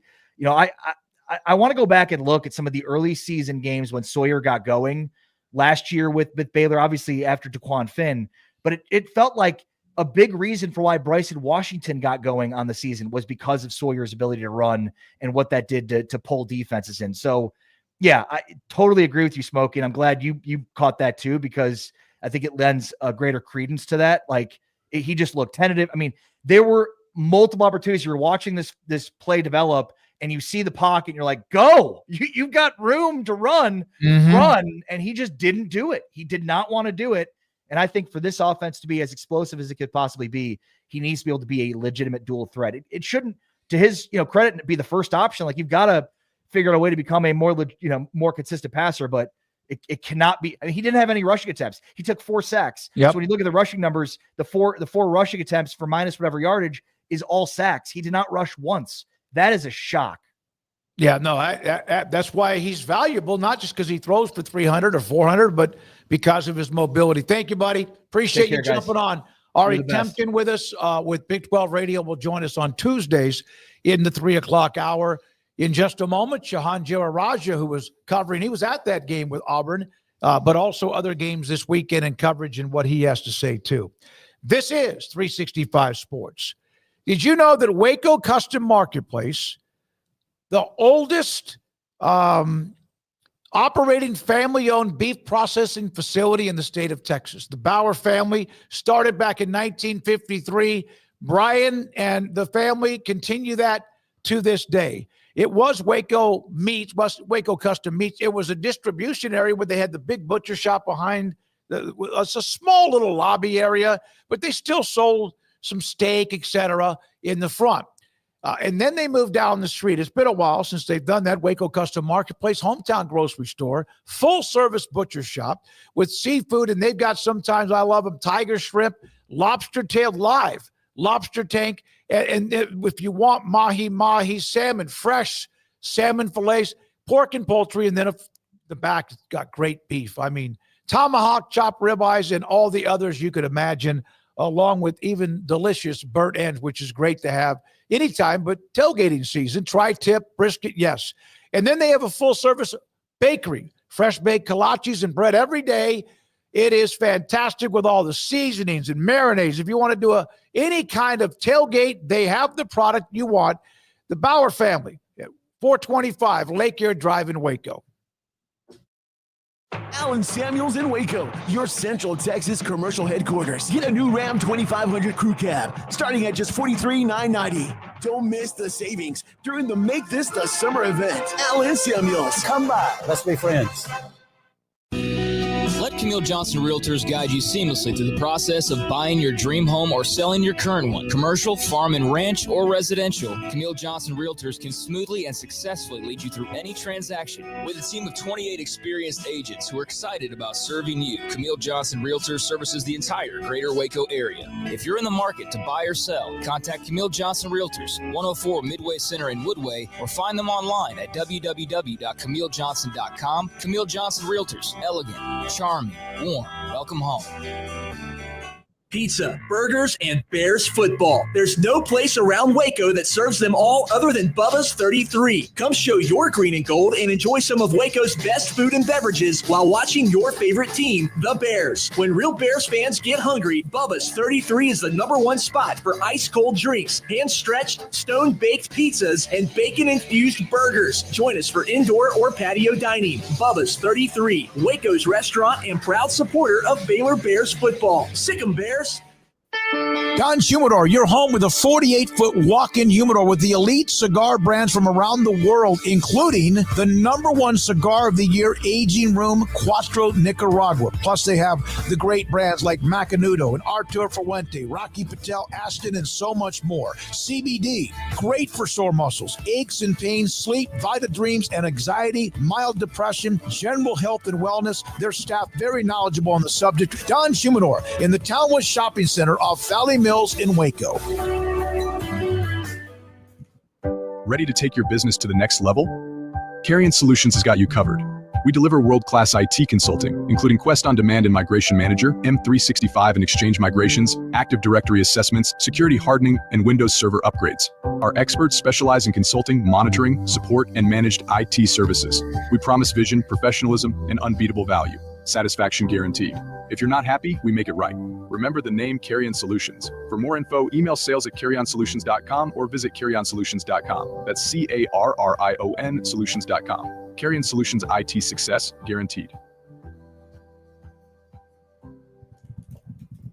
At Ideal MRI, we feel blessed to be part of the Waco community. We're a small family business here in Central Texas. At times like this, the cost of healthcare has never been more important. And unfortunately, significant illnesses and injuries still occur. And that's why Ideal MRI is open and here to serve you through this difficult time. So if you need an MRI, ask your doctor about Ideal MRI. You can schedule online in minutes at idealmri.com or call 833-IDEAL-MRI.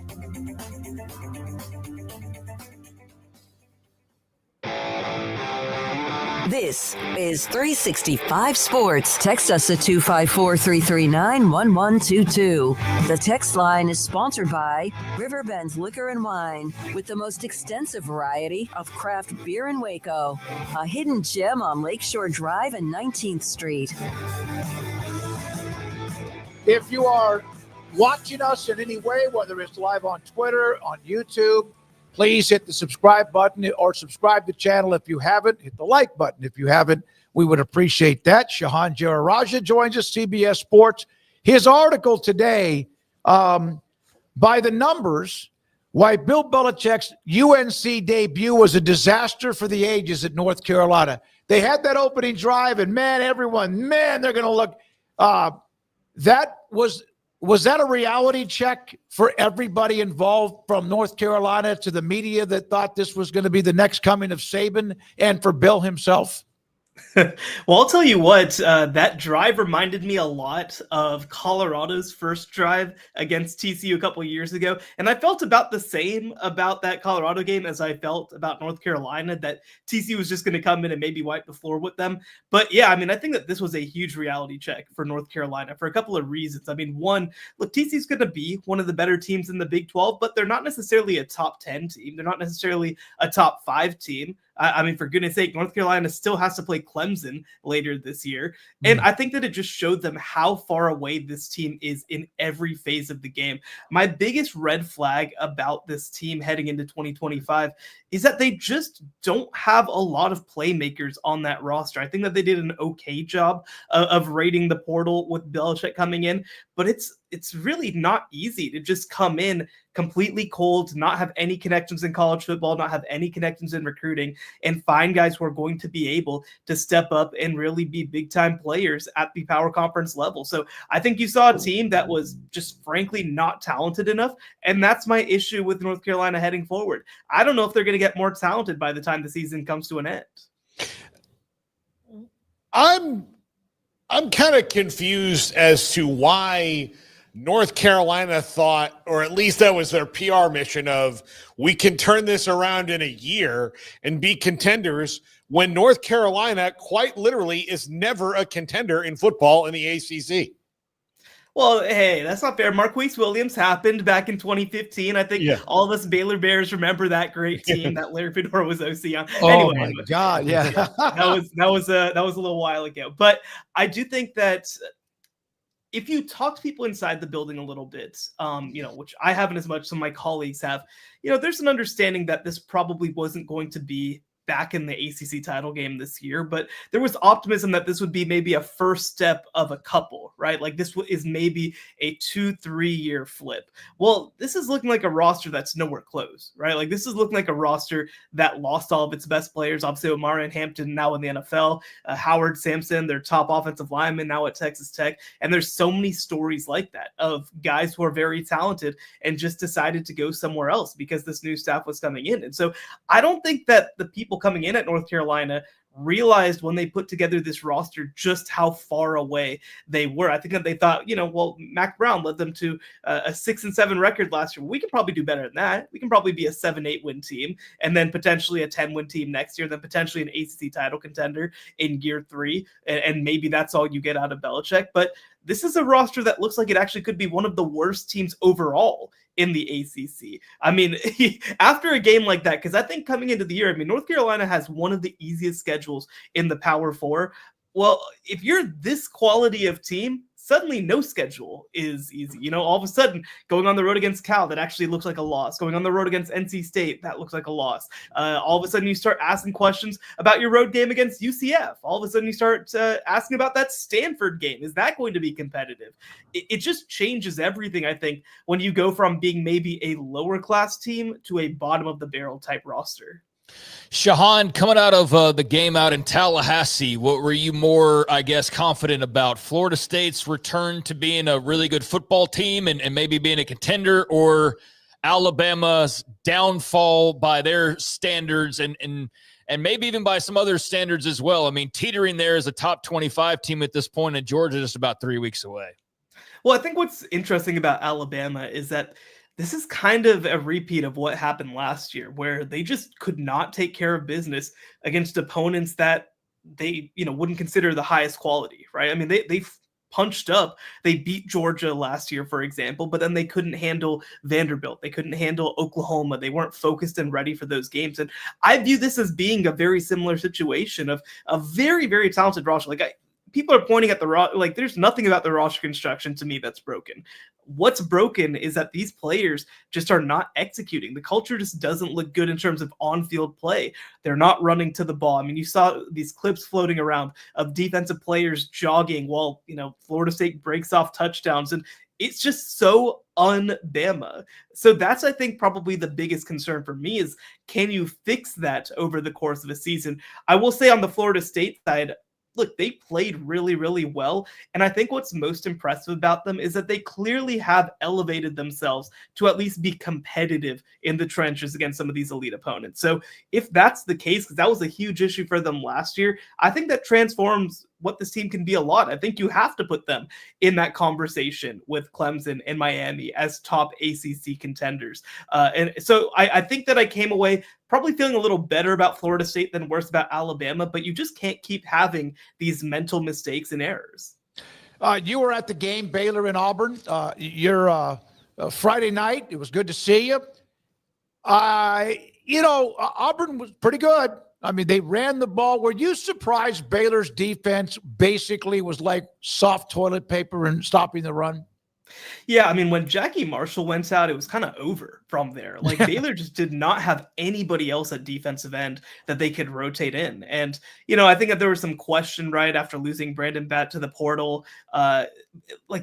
Frankly, for somebody who follows this program closely, but not, with a fine tooth comb, I didn't recognize a lot of the guys on their depth chart at defensive end because, again, those top end guys, some of the edge rusher guys who are more stand-up linebackers, but at end, I just did not feel like they had many guys who I knew a whole lot about. And that sort of showed up in this game. They looked miserable once Marshall went out. And that's a huge issue. You look in this league, obviously not every team is going to be able to take advantage of you the way that Auburn did, but there are teams that will want to run the ball all over you. I think about that Utah game.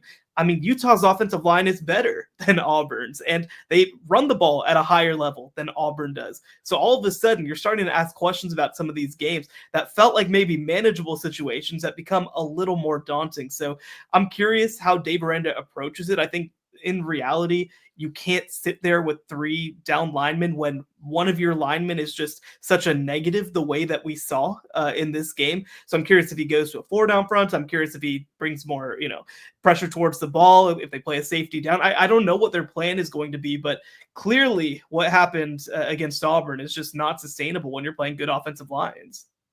What do you think that means for them this week against SMU, who also has a mobile quarterback in Kevin Jennings? Well, I think that there's a couple pieces of this. One, Jackson Arnold is very much a runner. Like, he wants to run. You saw in his best games, like, he was somebody who was primarily running. Kevin Jennings wants to be a pocket passer. He wants to sit back there and deliver passes. And so they'll use the mobile aspect of his game if they feel like they have to, but he'd prefer not to. It's not that he's not a willing runner, but he's much more scrambling to pass than he is to run. So I'll be curious if they work some of that into their game plan, though, because again, you saw the issues that Baylor had against Auburn.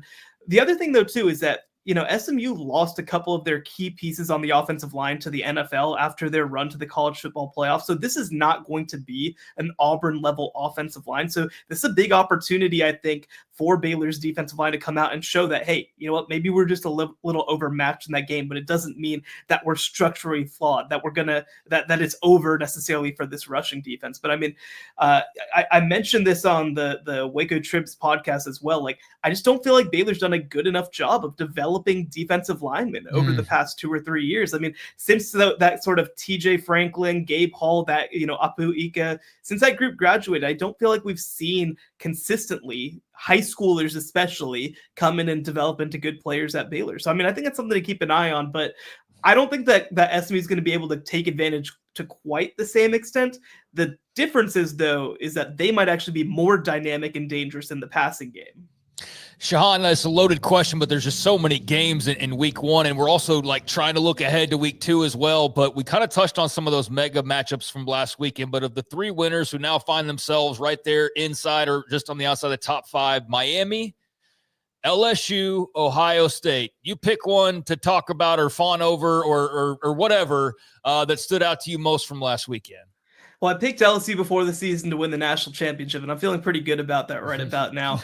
I think that defensively, they were everything that I hoped that they'd be. Mansour Delane was a player I talked up a lot of the offseason at cornerback. He has an interception in the game, of course. He has a great game overall. I think that LSU's defensive line also rose to the occasion in so many ways. They found some good ways to use Harold Perkins without having to overdo it necessarily. And I was actually very, very impressed as well with the way that that LSU's offensive line held up against a really, really good Clemson defensive line. Now, some of that I felt like some of Clemson's defensive line was a little underwhelming in that game.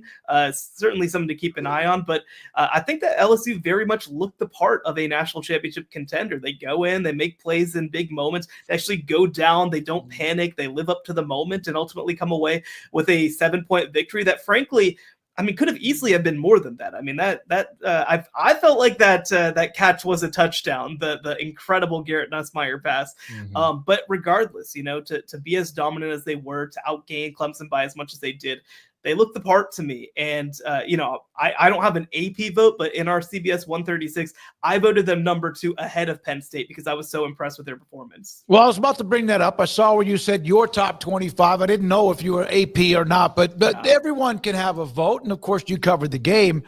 When you put this all together, do you look at what the poll was for you last week, or do you change? It's early, so there's not a lot of evidence. There's only Tarleton State's 2-0, but I know they're not going to get ranked in a top 25. They're number 4 in the FCS. How do you go about, like a Ouija board? Everything just kind of goes in different places, eventually attaches? Yeah, I mean, so look, because we do a full 136 ranking, and so the way that we do it is that if you rank all 136 teams before the season, you have to do a 136 every single week. So it's a lot of teams.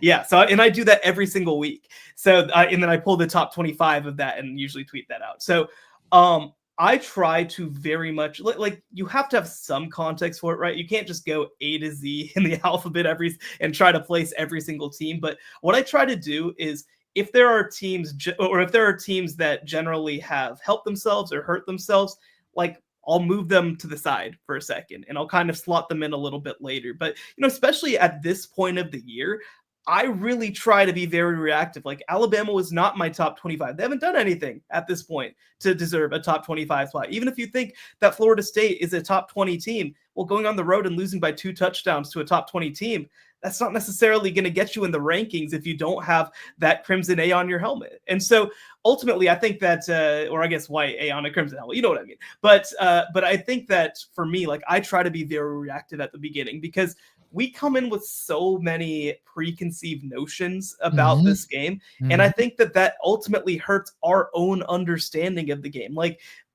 for example, I still had Texas, I believe, at number 6, but like, you can't just be like, well, that was the number 1 team going on the road and losing, because they were number 1 based off of our own imaginations, essentially, at that point. And so I think you always want to be very reactive early on. And that means that there are going to be teams that probably rank highly in my rankings that look silly by the end of the year. But that's kind of the point. We want to be reactive at this point. Shahan Jararaja, CBS Sports, with us every Tuesday in the 4 o'clock hour. What did you think about South Carolina against Virginia Tech?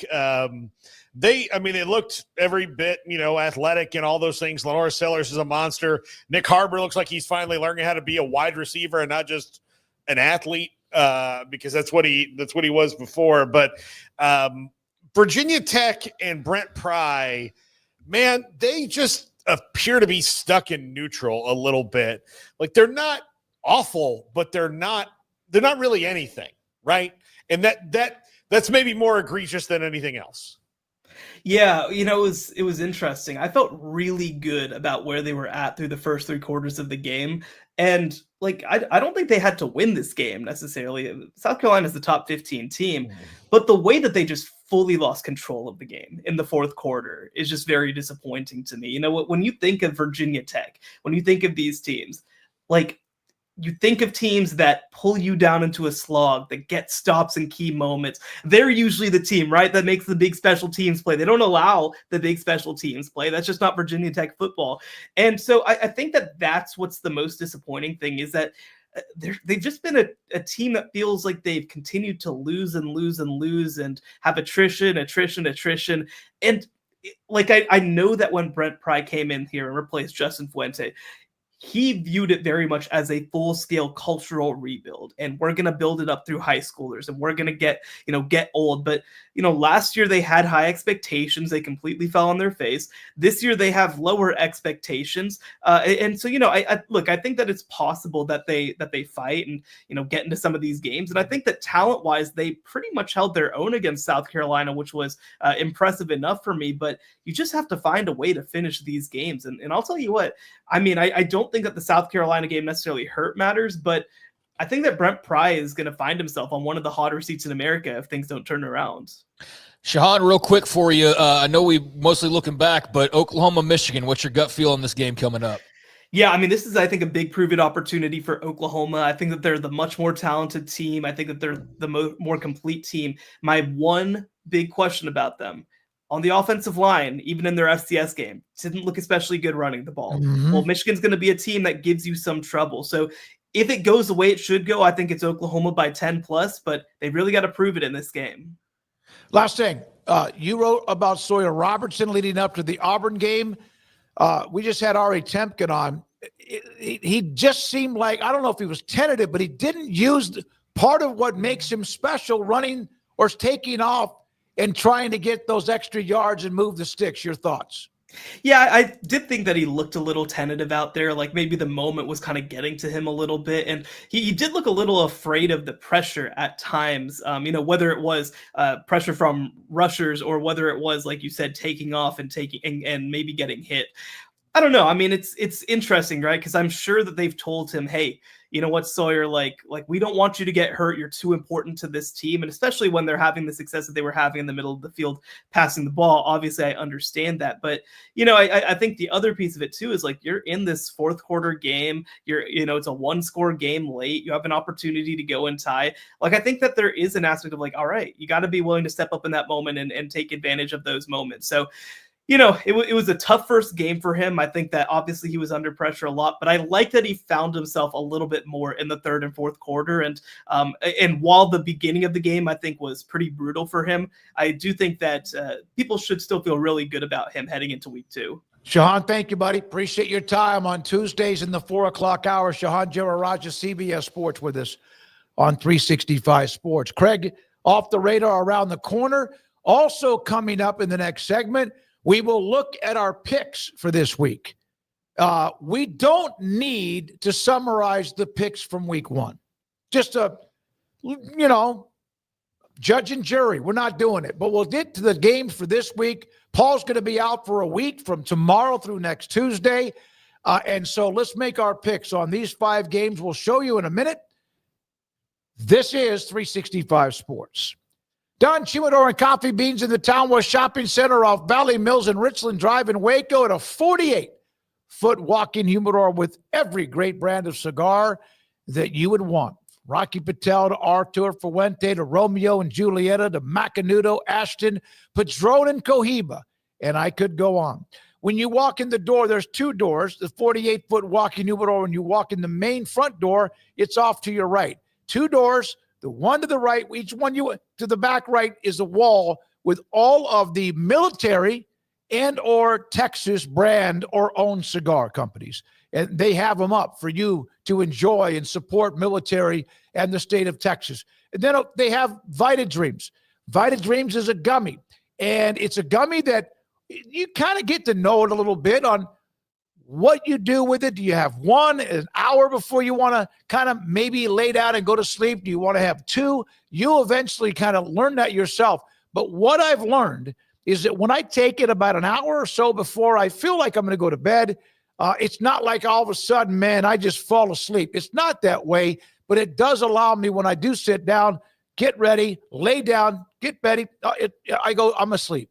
It really does make a difference for me. And maybe you toss and turn at night and you need that.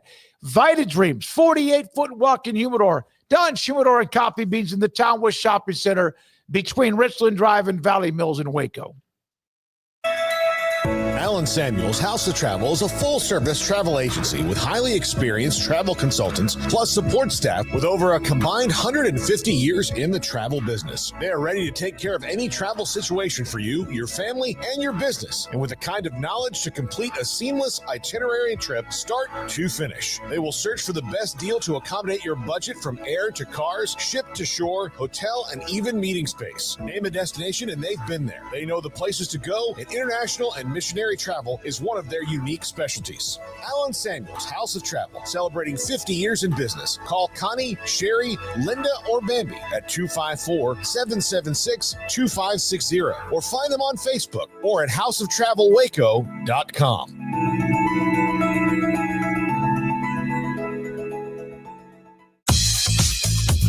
Baylor Scott & White Southwest Sports Medicine and Orthopedics, the team physicians for Baylor Athletics, diagnosing and treating all sports-related injuries, including concussions. These specialists also provide orthopedic services for athletes and non-athletes alike, whether it's knee or shoulder pain, a wrist injury, orthopedic spine care, and even an arthritis and total joint clinic. Trust the doctors Baylor Athletics trust. Baylor Scott & White Southwest Sports Medicine and Orthopedics wants to get you back in the game.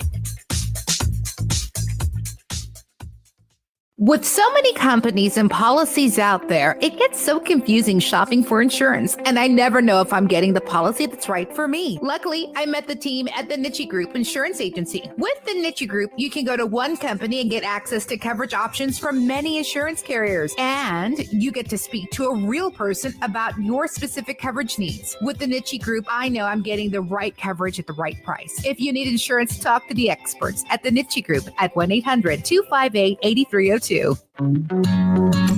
Established in 2007 and independently owned, Alliance Bank Central Texas is committed to helping families and businesses meet their financial goals. From their tellers to their board of directors, they know the importance of superior service and competitive products. Customers have confidence knowing that their financial needs are in good hands. It's your bank, Alliance Bank Central Texas, with 2 Waco locations, 4721 Bosque Boulevard and 191 Archway Drive on Highway 84, and at alliancebanktexas.com. Member FDIC, an equal housing lender. Want to send a message to the show? Jump in the Rudy's Country Store and Barbecue chat room.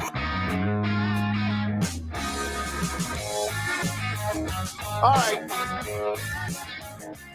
I just mentioned we're going to go through the picks. We're going to do that tomorrow. We had just talked about it during a commercial break.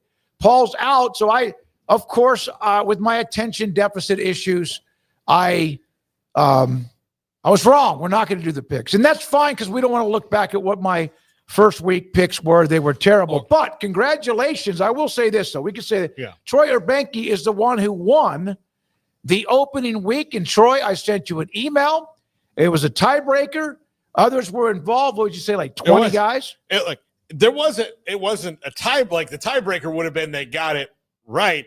They were tied going in, Paxton and Troy, into last night. Paxton was only one of two people in the whole thing who bought the ESPN hype and thought Bill Belichick would beat TCU. Oh. So Paxton picked North Carolina. Troy picked TCU. Troy won. And Troy, congratulations. Thanks to North Star Funding Partners and Kim Coulter. In fact, I have it right here. The $100 Visa gift card. I've got the envelope ready. Emailed you. Give me your address and we'll get that to you. So there we are with that. Congrats, Troy. And congrats, Paxton, on being in the mix there. I think we should probably lead people to where to go to make picks, but we can do that tomorrow. But we can at least mention the games we'll be picking tomorrow. All right, the games we're picking tomorrow, and it's kind of after last weekend, man, with all due respect. Why don't we just talk about it? All right. Why don't we talk about the results last weekend for what they were? Well, because I don't want to. Okay, I'm not afraid. Look, I was 0-5. I was 0-5 as well, and I'll take it considering the most important one that I was wrong about. You picked against the Seminoles? I did. I'm not as bold as Lee Corso, who was undefeated, by the way, in his last week. So 0-5. I was 2-3. We are your college football authority. Yeah. Good grief. Yeah. You picked Auburn and you picked TCU. No, that wasn't a part of it. No, that wasn't part of it. They're all the brilliant people right there. You know, first of all, Miami. Well, I really felt good about the Notre Dame pick. I really did. And that was, again, that's a bang-bang game, a field goal at the end. So Clemson LSU is a bang-bang game. Ohio State, Texas was a kind of a bang-bang game. Garrett was 1-4. Yeah, every game was close. He picked against his favorite team. Yeah, he picked against his favorite team. I picked against mine. You know, nobody picked Florida State. Only Craig picked Miami. We all thought Texas. You know, so man, Yeah, we sucked, to put it bluntly, but hopefully we can be a lot better in week number 2. And I think that's part of the fun of just not really knowing in these first week games, but also having two teams playing each other that are so even in talent and history even and just profile. And so, yeah, you get a Miami versus Notre Dame, an Alabama and a Florida State, a Clemson and a LSU, a Texas, and an Ohio State, and to a lesser degree, Baylor and Auburn, because there's just not really a lot of history between those two at all. Or, you know, I wouldn't consider Baylor in that upper echelon like the rest of these teams. But yeah, that's what you get is a lot of fun. And Clemson was the flavor of the month rolling into that game. A lot of people love Clemson as their national title pick, and hey, they might still very well be that. They've got a lot of football left to play like everybody else. So. You know, I think we all had good intentions there. And then for Texas, I think we give them the benefit of the doubt more than any other team in America because we're close by and have followed them for so long. And so we've seen them go and beat Ohio State in Columbus and do things. And I think we err to them. Whereas somebody I admit that I do. Yeah, I know we do. I don't know why I don't get out of saying it. it. Yeah. I'm sitting here just flat out saying it that, yeah, we're here in Texas and we default to them in a lot of the big game situations for right or wrong. And in this case, it was definitely wrong. Although, you know, it was a close game. And if they played again, I don't know, I might pick Texas again because I just feel like maybe they'd play a little bit better or it's in a different spot. I don't know. They might play again in January. They very well probably will. Yeah. I wouldn't be surprised by that at all. So, and then the Alabama thing, I mean, that was a shocker.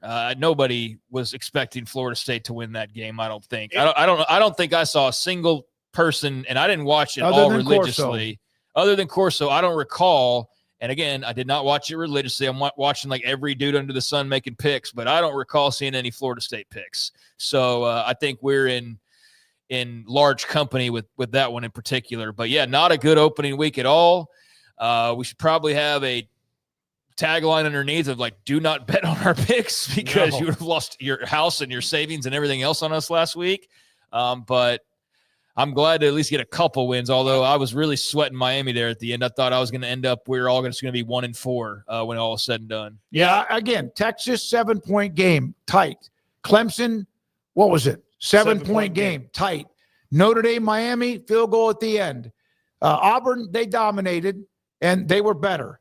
I just completely whiffed on what Baylor could do with their running game. And then, of course, Alabama, Florida State. I didn't even blink when I made that pick. I don't think anybody did. The only thing I said about Alabama and Florida State is I thought the spread was too big, 14.5. I thought that was kind of ridiculous for a 9-3 team from a year ago on the road. I just thought with all this to prove and all this emotion that I knew Florida State would be at least better. What I expected, the only thing when I remember talking to my friends all week long, I said, look, if FSU's going to win, then it's going to be fluky. It's going to be, one of those things that, it rains, which it did, it poured, and it's just one of those games where, they kind of have a weird thing that happens at the end. Like LSU a couple of years ago when they blocked the extra point, that's how they're going to have to win at this stage of the development of the program.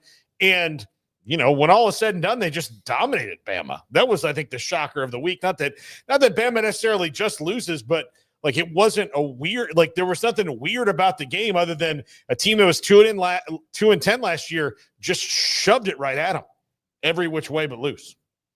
Well, and then Alabama's having a bad night. Then you said, then it starts raining to make it even more difficult for them. So there we are.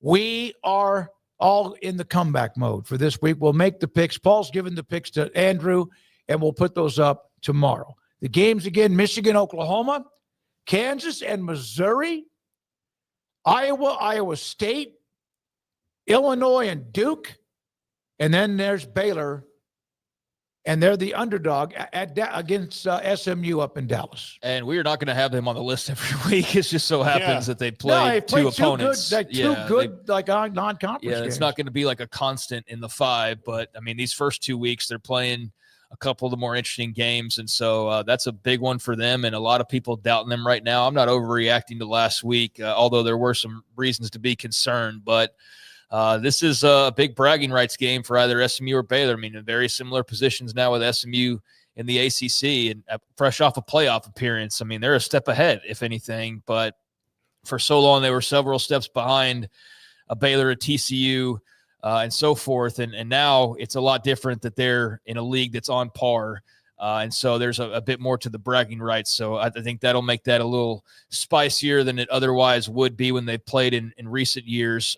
Illinois Duke's a great game that I guess we'll dive more into tomorrow, but that one's just super intriguing and not one that necessarily expected we'd be picking in week number 2. I don't know, maybe just by default we would have because of the number of high-profile games, but that's actually pretty interesting. And I don't know how many times I've said that about Duke versus Illinois, but I find this year to be a really interesting little matchup for those two teams to meet up in the non-con, and then I think the rest kind of speak for themselves. I mean, Kansas and Missouri coming back to play in the border war for the first time in years and years. There is an electricity to that you only know best if you're a Kansas or a Mizzou fan and you've experienced some of the history and you've grown up with it, but it's great to have that game back, and both teams look pretty damn good. I mean, Bo Pribula last week was damn good, and Kansas has obviously looked the part as well, so that should be a hell of a game. Yeah, it absolutely should be. I'm looking forward to Iowa State just to see who can't score, and I do think Iowa State will win that game. It might be a slugfest. Missouri KU's kind of fun. KU, we didn't say much about them. They put up a lot of yards. Jalen Daniels looked smooth and easy. Michigan, Ohio State with Sharon Moore. That's his alma mater. That's where he played. And so that's a little bit interesting. That's also the game he said he would not take any kind of suspension until after that game against Oklahoma and was able to decide that he'll be on the sidelines there. That is like one of those things where like a rich guy gets to decide which 30 days he gets to go to jail. Mm-hmm. Yeah, Like, keyword rich. Yeah, exactly. Like he's just like, okay, yes, I know I got caught for securities fraud. I've got 30 days in this white collar prison. I'll be there in June, and it's May of or it's July of the previous year. Mm-hmm. So yeah, that's why my yacht will be getting resurfaced then, so I won't be able to use it. Yeah, let me make sure I want. go on the cruise first, and I'll be there. I was disappointed to see Mark Gronowski, who I've talked a lot about, not have that much passing. I'm not sure how many playmakers Iowa has. For him, I thought that maybe like that would be the thing. But, when you haven't really recruited offense as a whole for so long, like, just getting a quarterback that's put up some good numbers. He played Albany and beat them really badly a couple years ago at South Dakota State and put up huge numbers. And then with Iowa, they threw the ball a little bit, and maybe it was scheme and game plan. I think there's something interesting going on with Iowa State right now. And Rocco Beck coming into his own more and more. That's going to make that game a little bit different than most of these Cy-Hawk Trophy games go. Well, the last few years, I thought Iowa was a better team. Yeah. And that hasn't always been look, the case. Iowa State but won not last year. Not this year. And then to come back to do it. I think that game, Illinois and Duke, is very, very interesting because Illinois is ranked, and not a lot of people are talking about Duke yet. But Manny Diaz year 2, Darian Mensah, they spent a bunch of money to go get him. They were not a bad team last year with Malik Murphy. They just felt that they could be more dynamic on offense and sent him off to Oregon State essentially, and went and got Darian Mensah. I think Duke is going to hang, and they're going to take a chunk out of a couple people in the ACC that might think they're going to be in the race. And so this is a really interesting one for Illinois this week. Not a great start for Oregon State with the loss to Cal. Quarterback at Cal looked really good. So a nice win for Cal to open up the season against the Beavers. Why did you bring up Cal? Because we're talking about Duke and Malik Murphy. Oh, okay. And so where did they come from? That took me, and it was not. I saw some frustration from Malik Murphy on the sideline. He threw for 244 yards, but it was not a good day for them, and he showed some frustration. That's why I brought up Oregon State, because you mentioned Mensah and Murphy, and that's where Murphy plays. Yeah, I mean, you see why Mensah's the quarterback at Duke and why there was some conversation originally as to, well, yeah, Malik Murphy, why would you want to go and change that? And I think it's become clear pretty quick. Mensah, yeah, he's a stud, and he's going to give Illinois a handful. But that's a game, like I said, I didn't expect to. I mean, it's only happened twice in history before, so it's not like we've seen this religiously by any means. But I don't know if I'm just putting two random teams together. I don't know if I eventually got to Duke, Illinois, if that'd be a game that jumps off the page at me ever. No, but now kind of even looks weird to look at the logos together. But now with Darian Mensah and with Illinois on a little bit of a hot run as well, this game's got a lot of juice to it, and it's important for both sides to get a big non-con win, but also you got a big opportunity if you're Duke to beat a borderline top 10-ish team. So yeah, this is a game that didn't necessarily highlight in the preseason, despite it, or other than it just being another Power 5 versus Power 5 type of game. But yeah, that's a game that suddenly looks like it'll be certainly one of the better games this weekend, and I'm looking forward to watching that one. But Cal, you mentioned them, and Jaron Kiave Songe Polutele. Say that again. Jaron Kiave Songe Polutele. I think maybe I'm just off on one syllable there. He was sensational for Cal this past weekend, throwing some pretty balls. There's a lot of just cool storylines outside of the results. And for example, him with Cal, Mensah at Duke, getting to see him in the Blue Devils garb. Just a lot of fun being able to take in not just the results, but also just the performances and whatnot this weekend as well. I enjoyed getting a look at some guys we've talked a lot about, but maybe not seen a lot of, or guys that we haven't seen any of, but talked about. And that was just a lot of fun. Mike Golic Jr., by the way, around the corner. Craig's off the radar, then John McClain the rest of the show. I've kind of come around on Cal and Stanford. I mean, I thought it was funny that their hubris got them to the point where they had to be desperate at a conference. But, like, now that they served that sentence of, oh, this was dumb, I kind of, just for the guys, the coaches, and the players, hope that they have good seasons and all that. I will say that, like, any time that somebody's ego and hubris gets in the way and then that like something silly happens to them, I do enjoy that. But now I'm kind of like, especially with Cal and Justin Wilcox, I mean, he didn't want his decision, I hope that they do well. They actually, I watched some of that. They looked, I like the quarterback gives them a chance and a few other things. Him. Yeah. The Oregon State if it was a few years ago, you quarterback. would call him him. Yeah. Jaron Kiave Songe Polutele. I will say that by the end of October, at least one time on this show. No, he was really sharp. I somewhat agree, I guess, on I don't know. I never really harbored resentment against those schools for the whole situation with the conferences. I mean, Cal's arrogance has really nothing to do with their football program so much as just their alumni and whatnot. So that can definitely rub you the wrong way. But I mean, Stanford is BYU is going to name their score on Stanford this weekend. That's going to be really ugly, I think, this weekend. So fully expect BYU to go grab an ACC win against the Cardinal. Cal, on the other hand, I think because of said quarterback starting with him, I think they might be pretty interesting to follow the rest of the way. And I'm looking forward to seeing how he develops after a pretty sensational first week. One thing, and we go to Off the Radar with Craig, the FCS top 25. By the way, the coaches poll just dropped in division or FBS. But Tarleton State, we had Todd Whitten on yesterday, now up to number 3. I mentioned that for a quick little note in the opening segment. They're number 3. Tarleton Incarnate Word, dropped from what they were 4 to number 9. North Dakota State, South Dakota State 1 and 2. This is 365 Sports. Marco's Pizza. Pizza lovers get it. Bob Mock, owner of 5 locations in the Waco area: Belmead, Chita Spring, Robinson, Hewitt, and also Woodway. I had their all-meat pizza. It's been a couple of weeks now. In fact, I think I had it delivered here to the studio, and I loved it. It was fantastic. I always do thin crust. I always have, even if it's loaded up with a lot of ingredients, protein, whatever. But it was very, very good. And, yes, they have you go online to marcos.com, and there's always something that's a special for that specific day. Sometimes those specials last for the week or through a certain amount of time, maybe even just a day, but it's really good. Wings and salad and sandwiches and more. Marco's Pizza, the fastest growing pizza brand in America. Marco's Pizza. Pizza lovers get it. In our logo and advertising, we say we are people that you can count on. What does that mean? It starts with providing a quality vehicle and quality service at a fair price.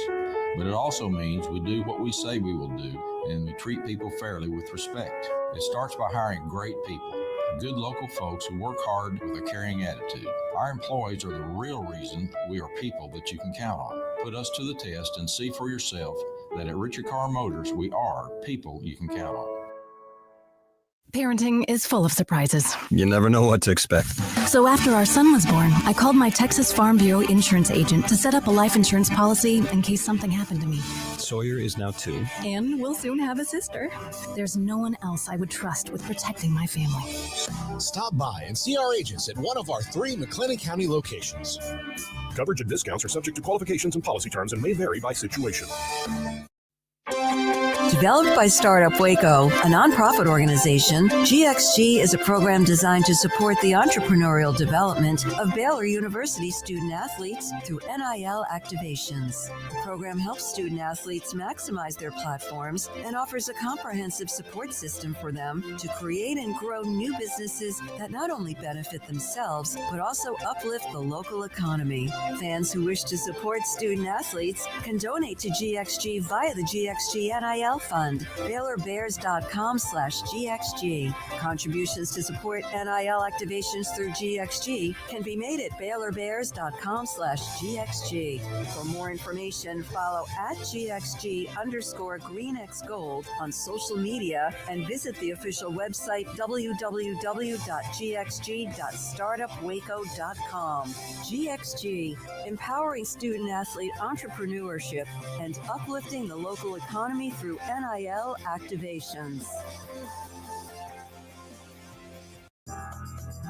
Riverbend Liquor and Wine now has 2 locations to serve you. The original on Lakeshore Drive and North 19th Street, and the brand new spot in downtown Waco at 600 Franklin Avenue. If you're looking for the best in craft beers or local Texas bourbons, then the original is the place to be. And for the latest trends and online phenomenons, head downtown to the Franklin location. Either way, you're going to get the same great variety, customer service, and speedy experience. Check out both locations on their Facebook and Instagram pages, Riverbend Liquor and Wine, Lakeshore Drive and North 19th Street, and now downtown on Franklin Avenue.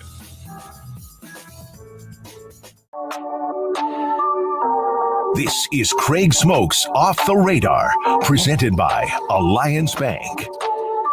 They take pride in making banking easy. AllianceBankTexas.com. Welcome back in 365 Sports. Time for a little Off the Radar.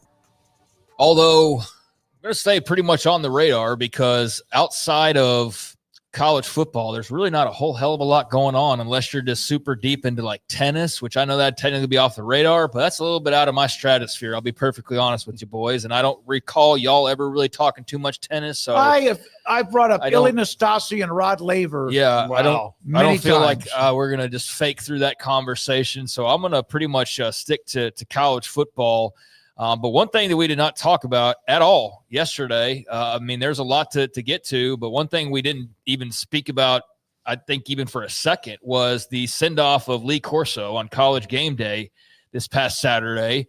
ESPN had their regular broadcast and then Fox simulcasting as well to get a little bit of that rub and to also like brilliant on their part of like, no, we'll do this. And you're also simultaneously benefiting from it as well.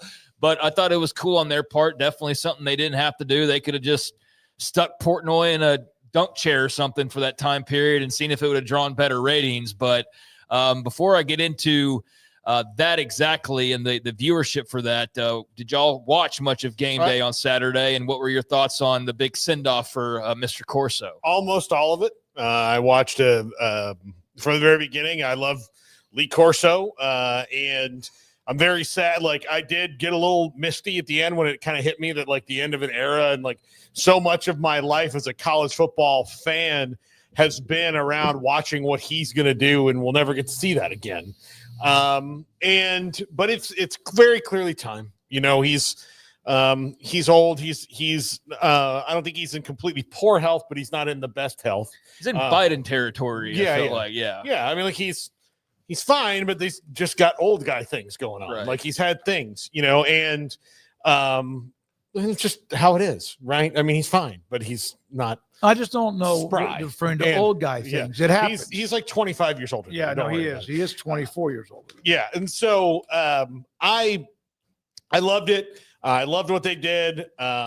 I thought he might dot the I for a second because that would be a thing. Cool. But, yeah. But then again, that's probably asking a little bit much. I thought Ohio State did a wonderful job and all that they did. Of course, I was already fired up. They did the horns down to start the thing, which I thought was funny. And then they, had his name spelled out. And yeah, I thought it was great. I thought everything was handled really, really well. I kind of like didn't pay as much attention to Saturday till the end because I'd watched that Corso somewhat documentary that they had earlier in the week that was fantastic, and some of that was played again during the pregame. But I thought it went well. It wasn't overkill. They gave him what he's earned.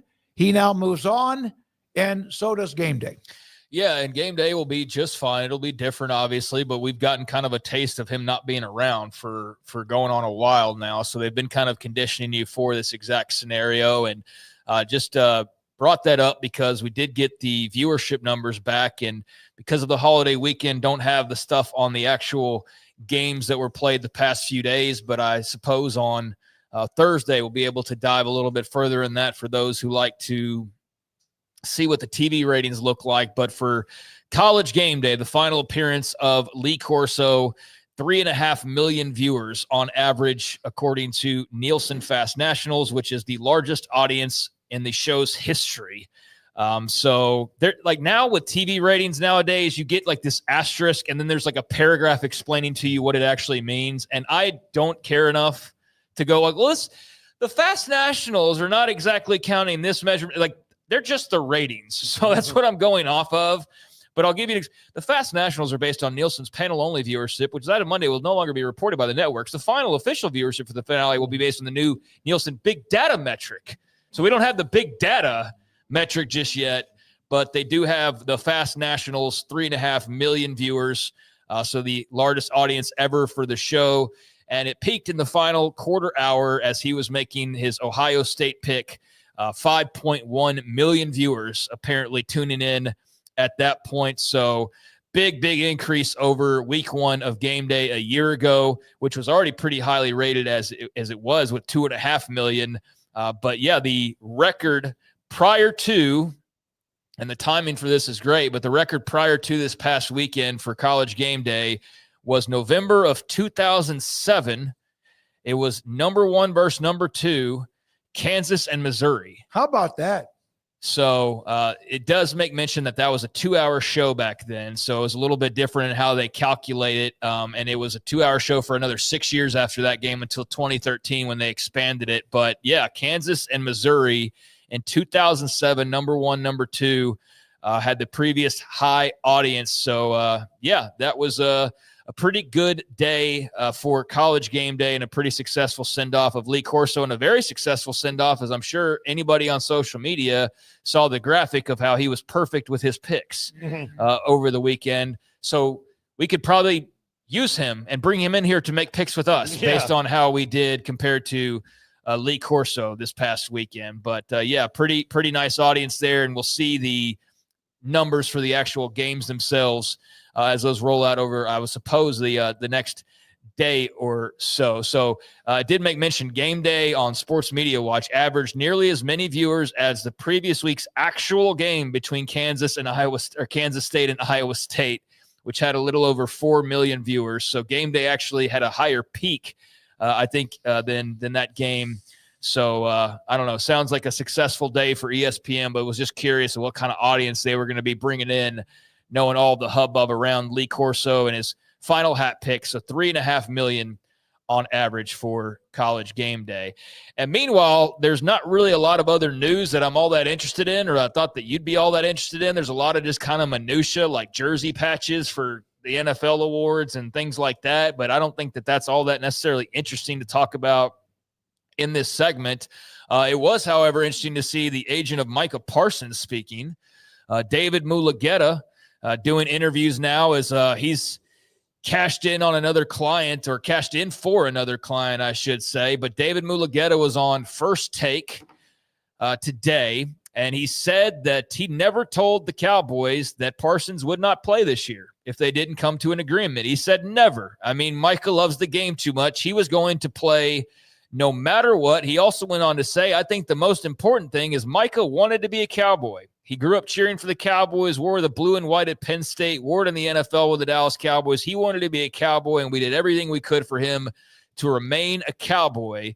And then he got into what the big beef was, and that was Jerry's tactics for trying to negotiate versus what David Mulugeta was instructing his client to do, which was the professional way, to involve his agents and let him negotiate on his behalf. Jerry, we know that sly sucker. He was trying to get a deal done through the back door and get it all arranged, and then, try to avoid Mulugeta interfering and demanding more money.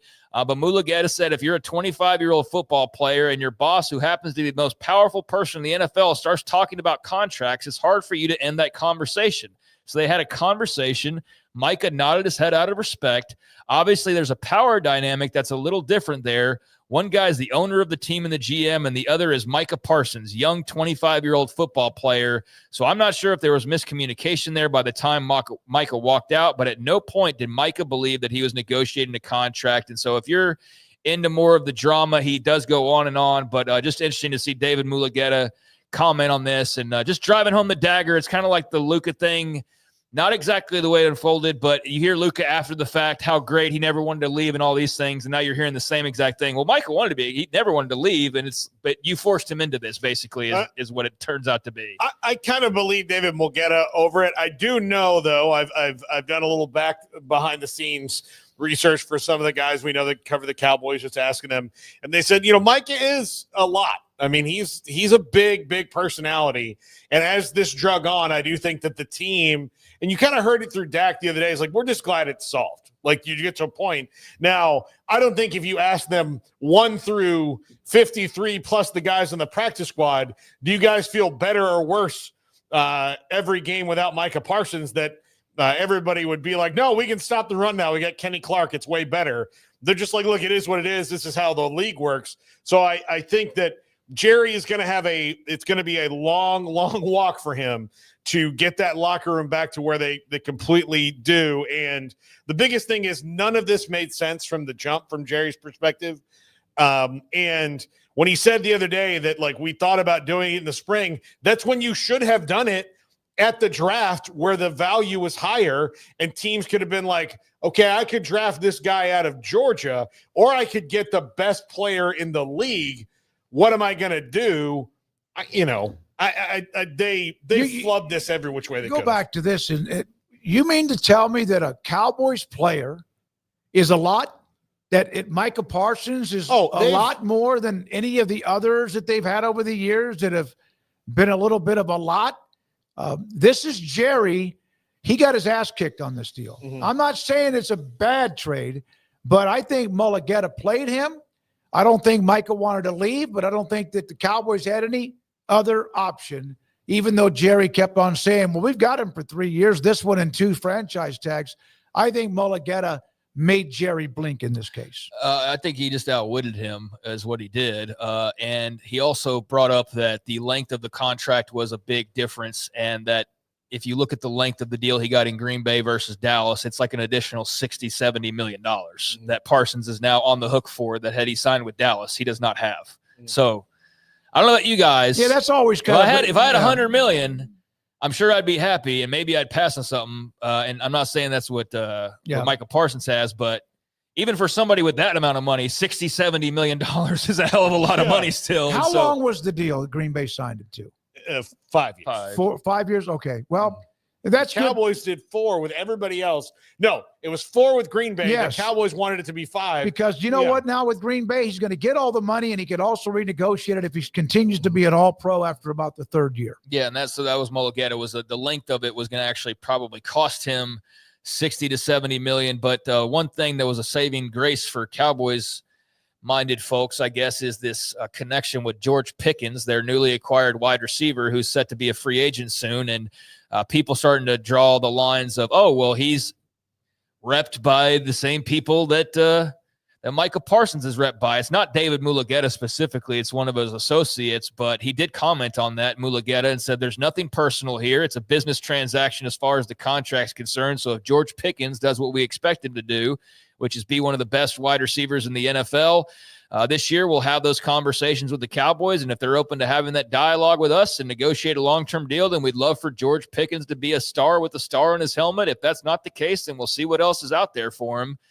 And Jerry sure as hell knows that latter part's true because of what just happened. So I'm curious of how those negotiations go with George Pickens and Athletes First, which is Mulligetta's company. Here's the problem. I mean, obviously they have the same agent. I don't think that Mulligetta's dumb enough to be like, I'm not talking to the Cowboys, all that. That would be a dumb business decision. It would be a terrible business decision.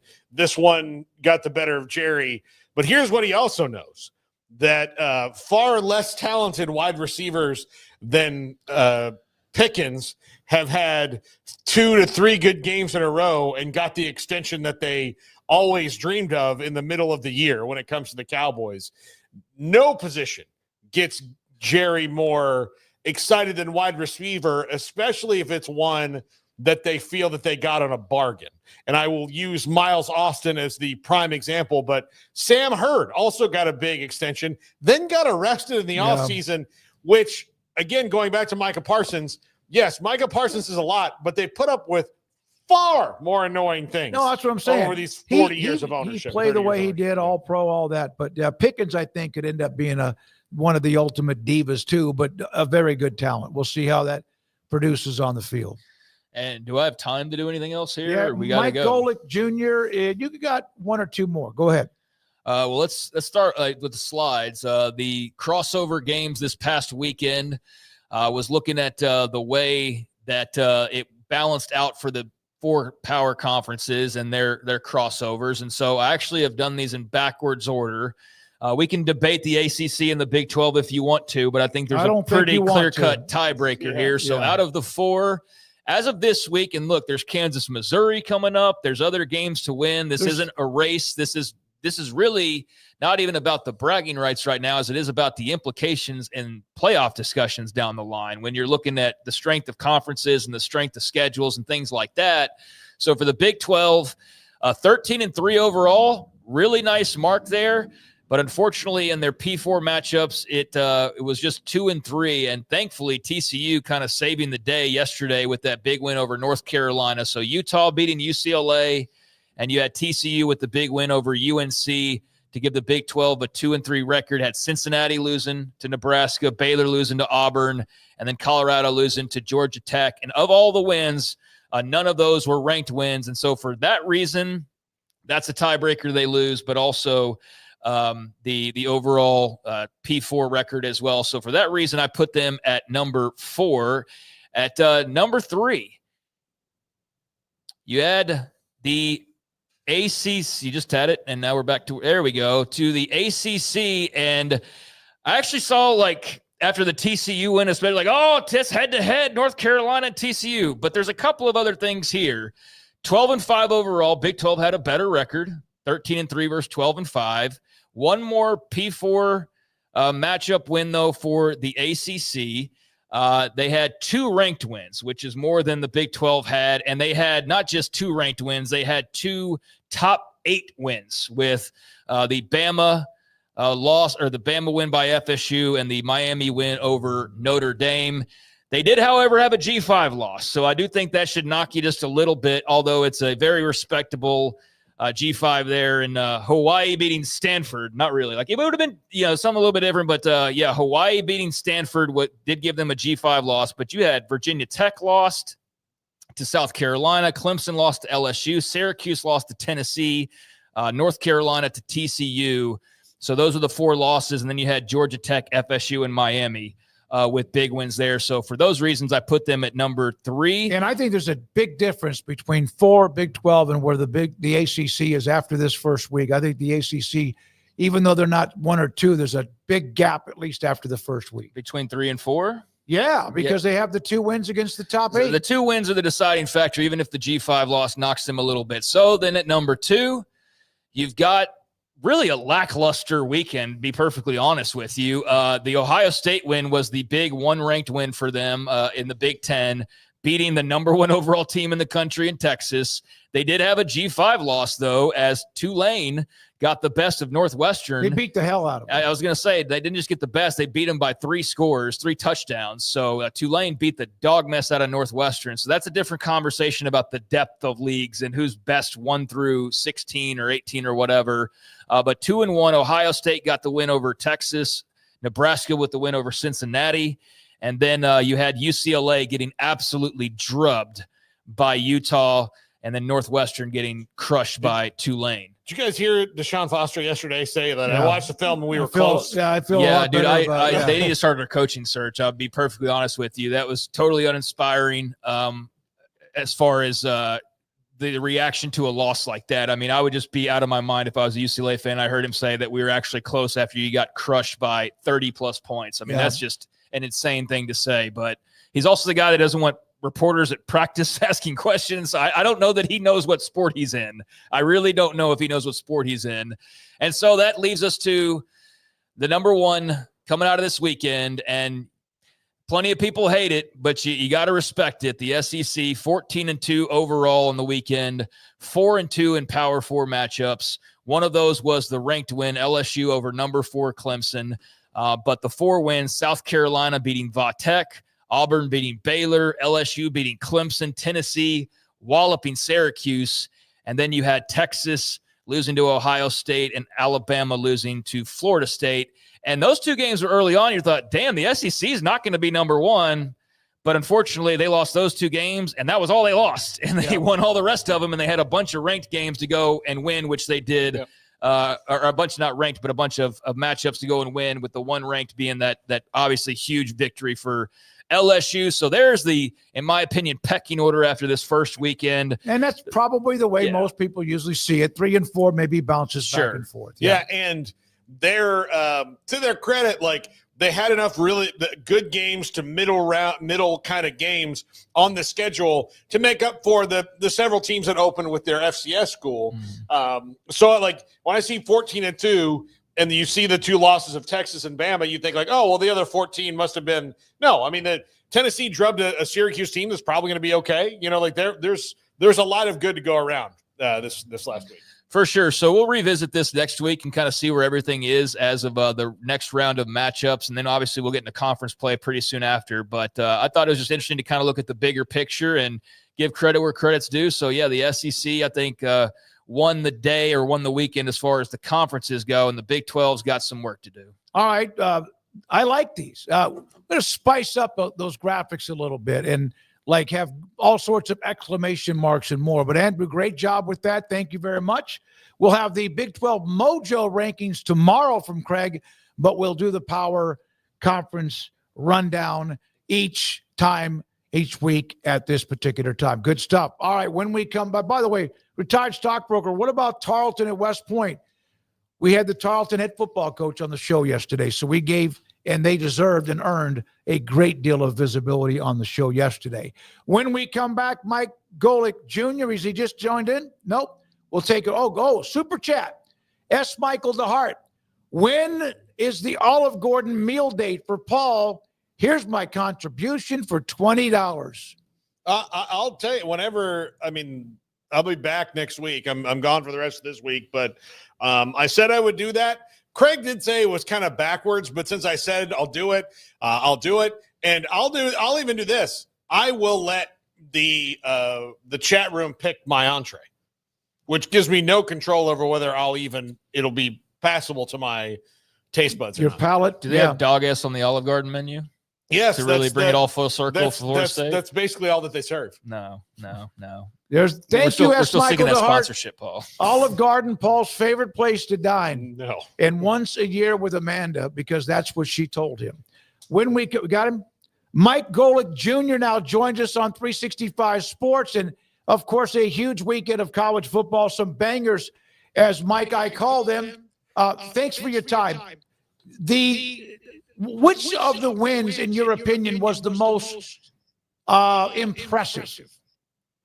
I would probably go with LSU's win just because of the way in which it came on the road, and the unit that stepped up the most that I think impressed the most people was the LSU defense. And you look at the first few years of Brian Kelly's tenure there, and it was often that unit that was letting them down. So for Blake Baker and the players that they brought over in the transfer portal to, I think, all show up as strong as they did against an opponent in Clemson who had plenty of continuity they brought back on offense from the offensive line standpoint, young wide receivers that came on for them last year, and Cade Klubnik at quarterback. I think that says a lot about the progress they've made. You look at that linebacker group, both Weeks brothers in there and Harold Perkins. I think one of the best, most athletic linebacker groups we saw all across the country in week 1. And so I think if you're an LSU fan, you've known this team's capable of performing well on offense. You had 4 new offensive linemen that I thought stepped in and played pretty well and did a good job in protecting Garrett Nussmeier on offense. And now if you've got the defense to go along with it, I think you've got a group that can legitimately make a push in the SEC for the championship game and more. Mike, what did you think of Florida State and Alabama? And what is the real indictment on what Kalen DeBoer has done for the first 2 seasons that has made them fall this far? Yeah, I think it's a difficult tightrope to walk because Kalen DeBoer came in, and you don't want to try and be Nick Saban because no one else is going to be able to be Nick Saban the way that he was able to. And so you want to come in with your own identity. Kalen DeBoer has been a successful coach and head coach across multiple levels of college football. Most recently, we saw at Washington. So I figured he's got a blueprint that he knows how to follow for his style and what gets the best results. The problem is it's very different from what they were used to down there. And I think some of the things that leaked over onto the field, listen, penalties were a problem at the end of the Saban era. It's not like that was something that was completely outside of them before, and they've been beaten by teams constructed like Florida State before. Remember, the Saban era, the hallmark of quarterbacks that usually took down the Tide was mobile quarterbacks who can make those plays out of structure that hurt you over the course of the game. Think Johnny Manziel, Swag Kelly at Ole Miss. The list goes on and on. Well, not really, because there weren't that many games that got lost like this. But I think overall, to me, it was the consistency of the effort, especially defensively. There were a lot of people talking about the loafs that you saw, guys not running to the ball as well.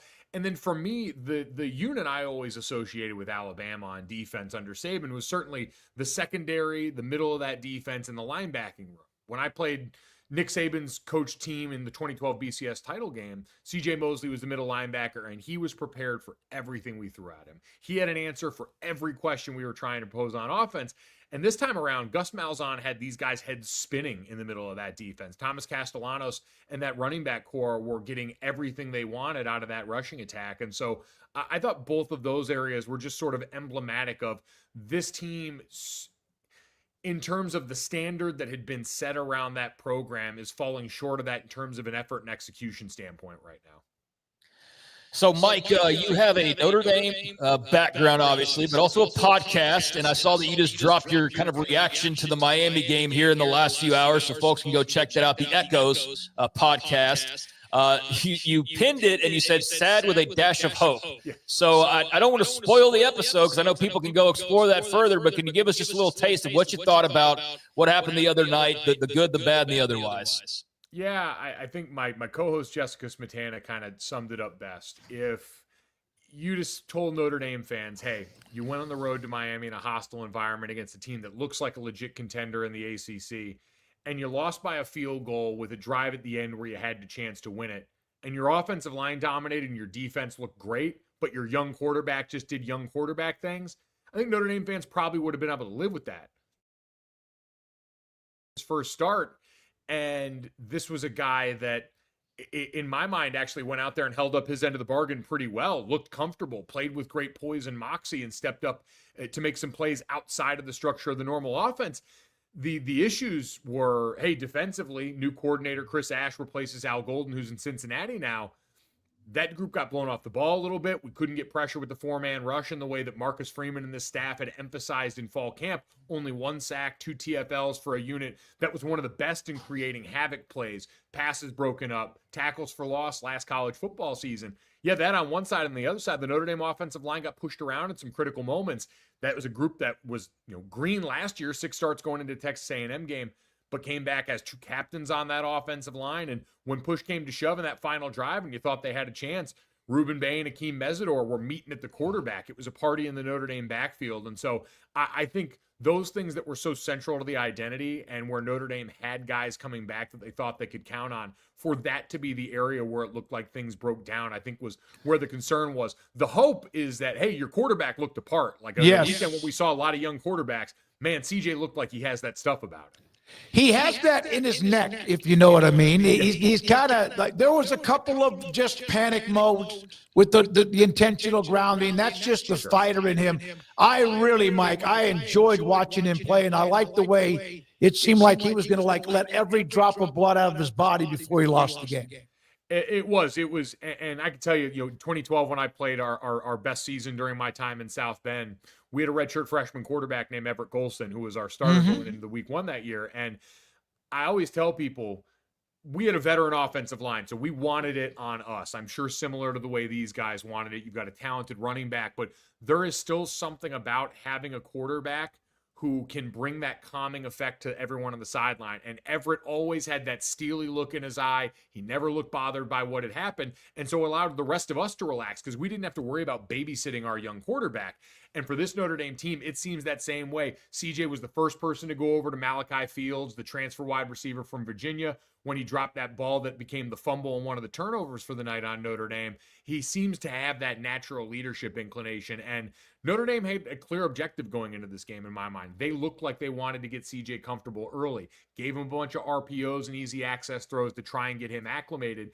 And while we would have, I think, collectively as a fan base, liked to see more handed off to Jeremiah Love, their great running back, I do think these reps are going to pay dividends for Notre Dame because now CJ got through a fire hose through that first game. He saw some of the best in the country of guys coming at him in the backfield, guys going up against him on the other side of the ball. and came out and looked comfortable. The moment didn't look too big. And so I think that combined with a bye week in between week 1 and week 2, where we usually see the biggest jump for players, it has a chance for him to take a really nice step for the rest of this season.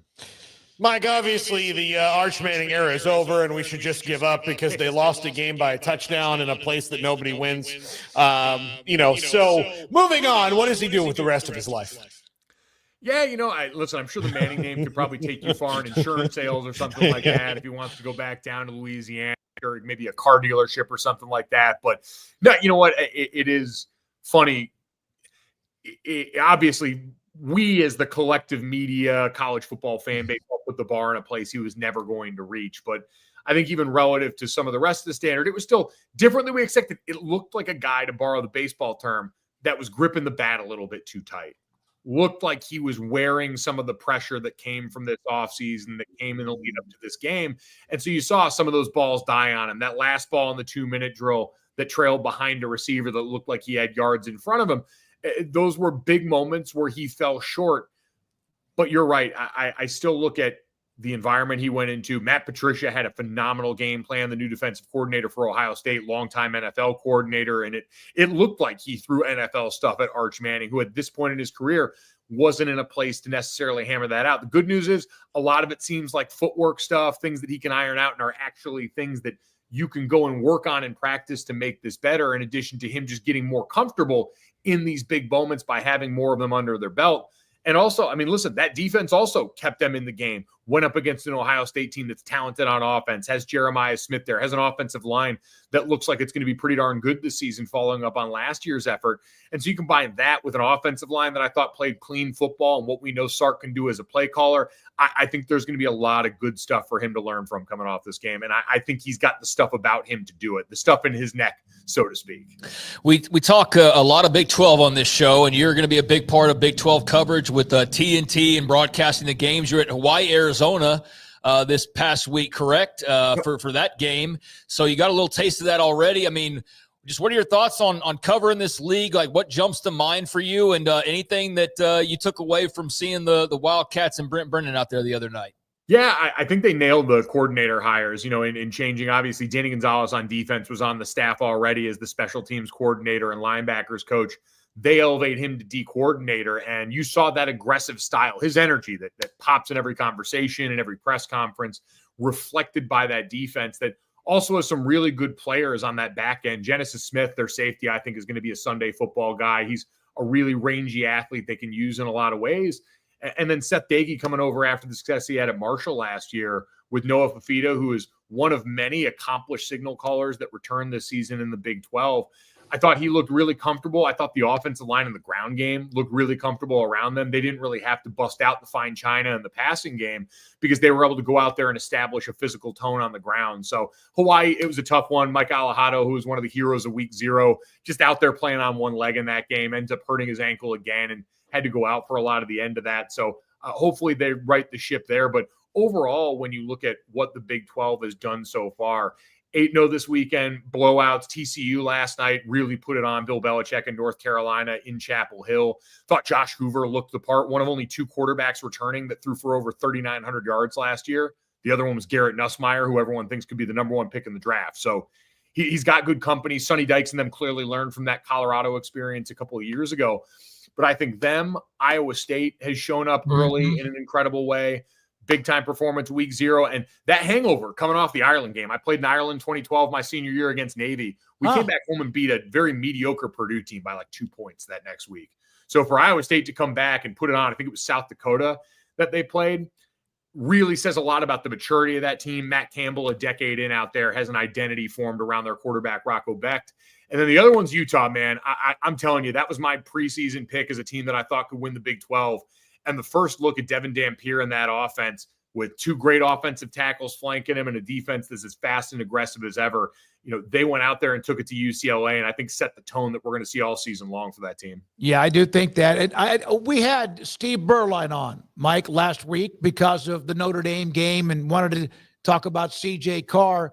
What was it like to wear the Notre Dame? Your dad played there, but what was it like to wear that uniform? It was incredible. Before I was a Notre Dame player, I grew up a fan. My Right. dad went there. My mom was at St. Mary's. Her and my dad met at college there. His brothers played there. Like, it was all I ever wanted to do as a kid growing up. And so to get to live that experience, to get to do it with my younger brother, who was a tight end on the team a year behind me, and to then, have the ride that we did all the way to playing for a national championship and having that opportunity to give something back to a place that's given me so many of the good things about my life.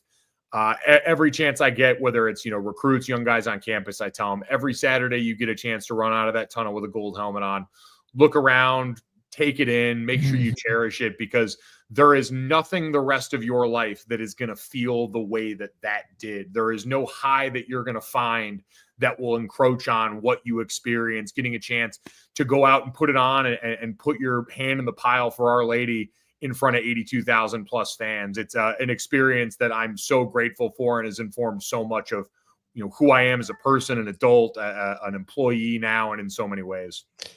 I have to ask you this question because it's very important to me as a person who cares about trivial things. Power rank the Notre Dame celebrity fans: Ooh. Regis, Bon Jovi, Vince Vaughn, Dean Norris, and I'm leaving somebody up, Martin Sheen. Oh, all right. The mountaintop for me is going to be Vince Vaughn. Like, he was one that I saw that I have a ton of respect for, for Regis Philbin, obviously.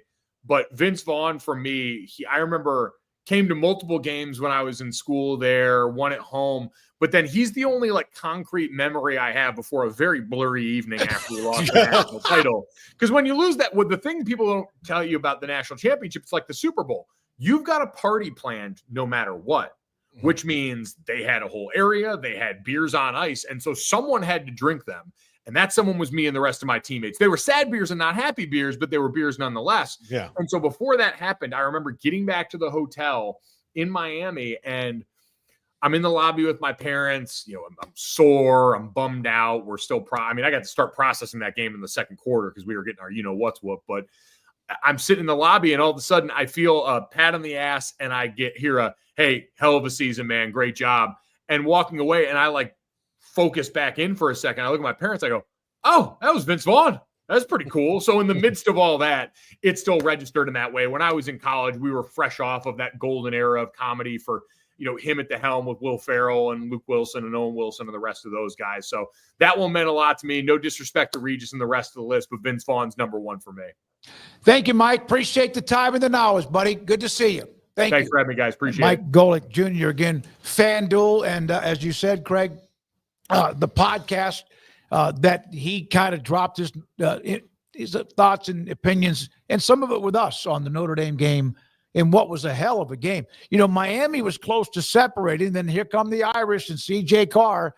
I thought that was a very well played game. Very well. Yeah, I didn't like it. It felt like there was kind of a penalty surge there in the late third quarter where it looked like Miami's about to run off, and all of a sudden there's 3 or 4 penalties within a 5-minute span, and it all seemed to go Notre Dame's way. And I'm not calling conspiracy or saying it was rigged or anything, but that was very clearly what happened. Was it feels like Miami's about to just run away with this thing, and next thing you know, here comes some penalties and Notre Dame's moving, and then they score, and the next thing you know, it's a lot tighter of a game than it looked like it was going to be about 5 minutes before. So yeah, it turned into a thriller and turned into the best game of the weekend. I mean, would y'all say that's the best game of the weekend? I think it's one of obviously the big headliners, but as far as top to bottom, I think it was the best game. There are the games that were good, but it had a little bit of everything, where the other games were more of a low-scoring game. That thing had some scoring, had some defense, had some, mistakes and drama. I compared to 17-10, nothing wrong with 14-7.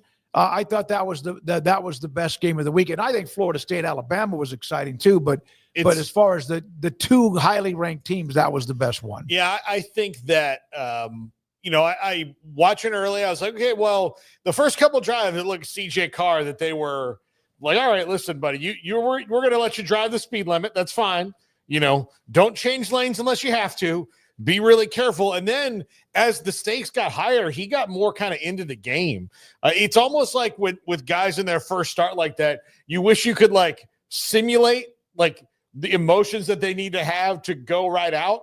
like beforehand, like put him in a VR simulator, like run that scenario, and then shoot him out in the field and call the play. So his like emotions are where they need to be. Once he got those in check, I came away very impressed with him. I think Miami's going to hang all year. I am like Craig, though, like he said yesterday, Carson Beck's just kind of there. So they're going to have to win games when it gets close like that other ways, which they did this week with their defense, which they were not able to do last year. So, yeah, I mean, Carson Beck was good. I'm just not a total believer in him from start to finish, even though there's plenty of reasons to be a believer at this point. I don't consider myself a hater. I'm not like bad mouthing the dude or anything. I don't feel as strongly about him as some other people do as far as what he's going to accomplish this year. I felt like we were sorting through a lot of overreactions, especially that night of, put him at the top of the Heisman list and look, valid. I mean, I thought he played a good game. I didn't think he played that good of a game. Yeah. I don't know about y'all. I don't know about the Heisman leading guy based off of that, but he was really good, and I'll give him his props. I just, need to see it throughout the rest of the season. And look, if he plays well enough to where Miami gets in the playoff or they're playing for titles at the end, then I'll give him his props. I have no problem doing that. I'm just withholding he's that guy. I'm not quite there yet on him, although there were some good things. Now, even granted, though, the one touchdown should have absolutely been an interception. It was a terrible, but he gets credit for that because it worked out in the long run. But those are the kind of things that I was thinking about when everybody else was talking about how good he was. I was thinking of the scoring drought when they had a lead and couldn't build on it. And now, granted, he was going up against a really good defense in Notre Dame. So props to Carson Beck on his first game with Miami. I'm not ready to crown him the Heisman Trophy frontrunner, but I did see some of that, and I'm just in a different grouping than that. But Miami certainly has every right to feel great about him and great about their chances after getting a big one behind him like that. Yeah, they blow the lead. He takes them down to the game-winning field goal. I thought they were somewhat conservative, but it was right. Yeah. It wasn't him going and scoring. No. It was a game-winning field goal where they kind of sat on the ball and decided to kick a damn near, was a 40-yarder or 39-yarder or whatever it was. But I thought he looked like he has that leadership ability. He does. Somebody, I don't know who it was, or maybe it was Carson Beck. I just know the response on Twitter, and again, it's social media, about, hey, leave this guy alone, man. He's dated one of the Cavender twins. This is the response. Shut up. He's been dating one of the Cavender twins, and he has a Lamborghini or whatever. Yes, what does he have? Multiple fast cars, which got broken into in Miami, his second week down there. But he's not dating Hannah Cavender anymore, or Haley, whichever one he was dating. But yeah, and look, he can take it. They're taking shots at how he looks, and there's all. I mean, he's getting the full meal deal of internet criticisms, whether it's his play or his face, or who he's dated, or the car he drives. Or it's pretty over the top. But it's also, I think, the Pandora's box you opened up when you decided to make these guys full-fledged millionaires. Yeah. And this was kind of the result of all right, you're basically pro athletes now. Well, guess what? You're going to get covered like you're a pro athlete, especially if you're all over social media flaunting that you're dating this Cavender twin and you've got this Lamborghini. And so I think that comes with the territory for all guys, but he certainly is one at the top of the list that is under the biggest microscope. No, absolutely. I don't know, he might be a good. I don't know anything about him. I'm just going to assume he's a pretty good guy. I have no idea other than he's wealthy and he flaunts it. That's his deal. But that doesn't mean he's a bad guy. He does look to me in pictures. If I only knew him from pictures and you told me this is the quarterback at Miami or Georgia or whatever, I think about him as the quarterback in a movie about football. That's maybe has to learn to be a little more humble, because that's how he dresses. He's not necessarily the bad guy or the villain quarterback, but he's the guy who the scrappy dude comes and tells him how to really do it. That's what he looks like to me. Well, yeah. They got the win. He got the win, because it would have been tough if they not won that opening game with him. Yeah, no, he seemed like an okay dude to me. He's been through a lot, had a lot of criticism directed his way, so that had to feel really good for him on Monday night. And now it's just a matter of hey, there's 11, if not 12, 13, 14, 15 games left if you're Carson Beck. Hopefully there's as many as humanly possible. So, all right. Yeah, good for him. When we come back, John McClain on the opening of the NFL season in 2 days, the Micah Parsons trade, his reaction to that and more. And this is 365 Sports. At Sturdy Steel, we build more than grandstands and press boxes. We build the spaces where communities come together. Based in Texas and serving communities nationwide, we're proud of our reputation for dependable, high-quality work and strong client relationships that stand the test of time. From concept to installation, our team of skilled drafters, welders, and installers takes pride in delivering seating solutions designed to last. With a focus on dependability, transparency, and service, we are here to make the unique needs of architects, contractors, schools, and venues across the country. We ensure every project is seamless, sturdy, and ready for generations of fans to enjoy. That's sturdy steel. Automatic Chef is your local vending, office coffee, and micro market provider, delivering outstanding service to break rooms all over Central Texas for over 50 years. Automatic Chef brings the best products to your location at the best prices. With hundreds of choices in fresh food, coffee, snacks, and drinks, let Automatic Chef tailor a break room solution to your needs. Make break time great again with Automatic Chef. Automatic Chef Canteen, 6900 Imperial Drive in Waco, or online at automaticchef.com.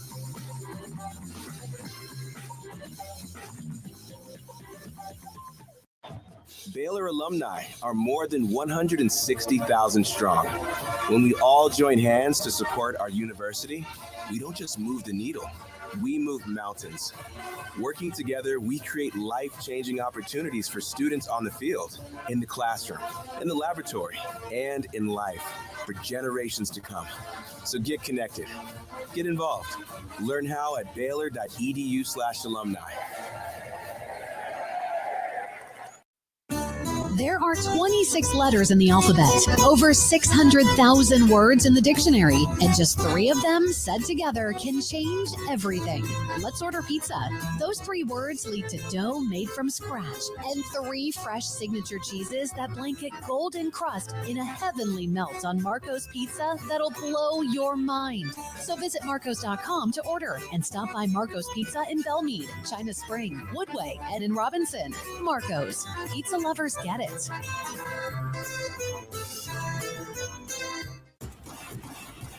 Penny Clinic Men's Healthcare in Woodway is now proud to offer you men an exceptional weight management body sculpting product called semaglutide, also known as Ozempic or Wegovy. Semaglutide is an FDA-approved weight management medication. Once-a-week injections of this powerful medication offers an average body fat weight loss of 20% within the first year of treatment. In addition to body sculpting, semaglutide also normalizes blood sugars and has the clinical research proof of reducing blood pressure, cholesterol, stroke, and heart attack risk. If you're like most men and you have stubborn fat that will just not respond to typical diets and exercise, then help us finally hear. Semaglutide, affordable, highly effective. Google search Penny Clinic Waco and reach out to the Penny Clinic team today for a free consultation with Dr. Penny to see if semaglutide is right for you. Go to pennycliniclowt.com.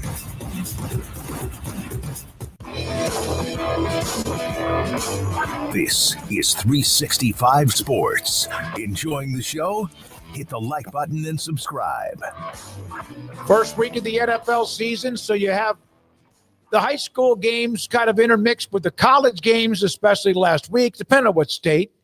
And now you have the NFL coming full throttle with the opening game Thursday night, Cowboys and the Eagles. And John McClain, Hall of Fame, NFL Hall of Famer, and also columnist, joins us on 365 Sports. John, I know the season begins, and I want to get to that, but did David Mulligetta take Jerry Jones to task? And did he dominate this thing? Was this a one-sided deal or not? No, David Mulligetta took the Packers to the cleaners. His client wanted to be the highest paid non-quarterback in the NFL. TJ Watt makes $41 million.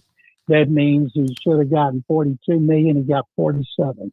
Somehow Mulligetta got the Packers throwing an extra $5 million a year. Don't know how he could do that. Would Parsons have said no to $42 million a year based on what was he going to make, like 26? So Mulligetta took him to the cleaners, and that's great for Parsons. Cowboys, of course, are not going to be as good a team, certainly not as good a defense. If Dak Prescott can stay healthy, which he's had trouble doing, the odds are they're going to the playoffs because the last 5 times he's played all or most of the season they've gone to the playoffs. They don't have a running game, but they should have a prolific passing game. And I've told people in fantasy football, take the Cowboys because they have to throw the ball. And Kenny Clark, defensive tackle. I see a lot of media people talking about how his stats fell off and he had his worst season without doing the homework. To understand that he was injured all of last season. He had a big toe injury, I believe, but he played hurt. And it's hard for a lineman or anybody to push off when you got a toe injury. And I think he had it repaired after the season. So now he's 100%, and he's a great guy in the locker room, great culture guy, really good run player. He gets some pressure up the middle in passing situations. But the key to this whole trade, of course, is what the Cowboys do with the draft choices. And the fact is, if the current general manager is the general manager in these next two drafts, if you're a Cowboy fan, you can't be real fired up about him hitting a home run with those picks that ought to be in the 20s. See, that's where, I'm not team never trade anybody, but. By the way, Paul, congratulations. Oh, Thank you, John. Thank you. I've talked to a lot of Cowboys reporters in the last week, just kind of on the thing and said, look, they can see how it happened because of Micah's big personality, Jerry's big personality, and how for whatever reason, this one just took Jerry in a different direction and he lost the patience to get any kind of a deal done. And this got weird. But never to never trade somebody. But if he was really thinking about doing it, he lost all of his value leverage by not doing it around the draft when people would be like, oh, hey, wow, this could be big. And they're sending him off to the Packers, which make them more of a Super Bowl contender now. So there's a good shot that pick could be 31st or 32nd if it all works out for Green Bay. It could be. And in fact, Cowboys fans better hope the Cowboys pick high. I've had people tell me since the trade, oh boy, they can package those picks and move up and get a quarterback. I said, you're not going to get a top quarterback prospect with, say, a Cowboys pick 10 to 15 and a Packers pick 25 to 30. I don't think this makes them. One player is not going to put a team over the top on the Super Bowl unless it's Tom Brady, like going to Tampa. But their defense should be better. They lacked pressure, and of course he gives them pressure unless he has problems with his mysterious back injury. And so the Cowboys, they better hope in a deep draft that they're able to get one of these top quarterbacks wherever they're picking. And I think it'd be great if they were to upset the Eagles. I think it'd be great if they were to beat the Packers in that fourth game or whenever it is, because that would shock the world. Jerry could fly back from Philadelphia without needing his plane if they were to beat the Super Bowl champions. And there have been upsets before with Super Bowl champions playing like that. But anyway, it's going to kind of not take the Cowboys out of the news because they're never out of the news. But what it's going to do, Micah Parsons, who by all accounts has a big ego. That's one reason he's a great pass rusher. But the other thing is, you don't get nearly the attention playing for the Packers as you do the Cowboys. And if that's going to be a blow to his ego, and how do you spend $47 million in Green Bay? You get anything you want in Green Bay for $1 million. He's got $46 million left over. I don't think it'll be nearly as fun for him off the field as it was playing under the microscope with the Cowboys because he was so good at it. I know all those players up there are so happy that it's over, not getting asked about it every day. Brian Schottenheimer, even though his defense won't be as good, he still has got to be relieved it's over just because he can focus now on football. John, you congratulated Paul on his favorite college team. I wish I could do the same for you. Ouch. But what did you think about Baylor and Auburn the other night? That's just mean, Craig. That's just mean. I thought your daddy. It wasn't a shot. I thought your daddy would have raised you better. I thought I did too. First of all, the way they were beaten up on the defensive line was embarrassing, just bullied. And the other one is they look clueless about how to stop a running quarterback. The gaps over running plays, they just look clueless.